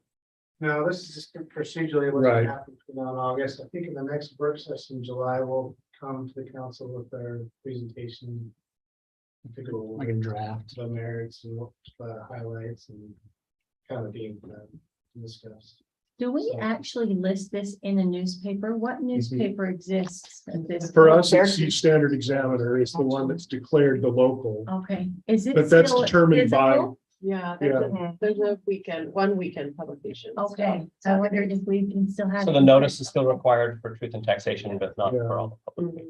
Yeah. It's a I mean, quarter still page notice. ad. I mean- It's not in the legal section, it's an actual quarter page ad in the body of the newspaper. Do we People, put I it don't in our think magazine actually, also? yeah, people don't actually read it. Just, It also shows up on your property tax. Yes. Notice When the hearing is. yeah. and So unless somebody has something specific they want to talk about it, and we're gonna move forward as is. Okay, Yep. so now I just need a motion to adjourn. You need a motion? Well, kind of. I so move we adjourn. Oh, All right, do we need to go You can- into? Are we going in? we are not. There was an issue. It's not time sensitive, so we're gonna put that off. On hold. So. Okay, I move we adjourn. Okay, any objection? Didn't I just do that Very twice? good. You did. Gee, I took hers as a That was second. my first We and a just kept second. talking, okay. You got a second. I took bird. hers as a second. Don't even okay? need a motion. You Give can me just my declare jump us back, adjourned. Gordon. No, you throw it, you lose it. My mom told me. I don't think my mom ever told me that, so we're at odds. Well, now it's time. It's Rody. Jen, get some parenting. Right? I probably need it. You're not wrong. Yeah. But I also. Hey, who's responsible for the blinky light on Antelope crosswalk? Was that you? I keep thinking it was you. Define So, responsible. driving down Antelope where where that coffee shop just shut down, that features, there's a crosswalk that has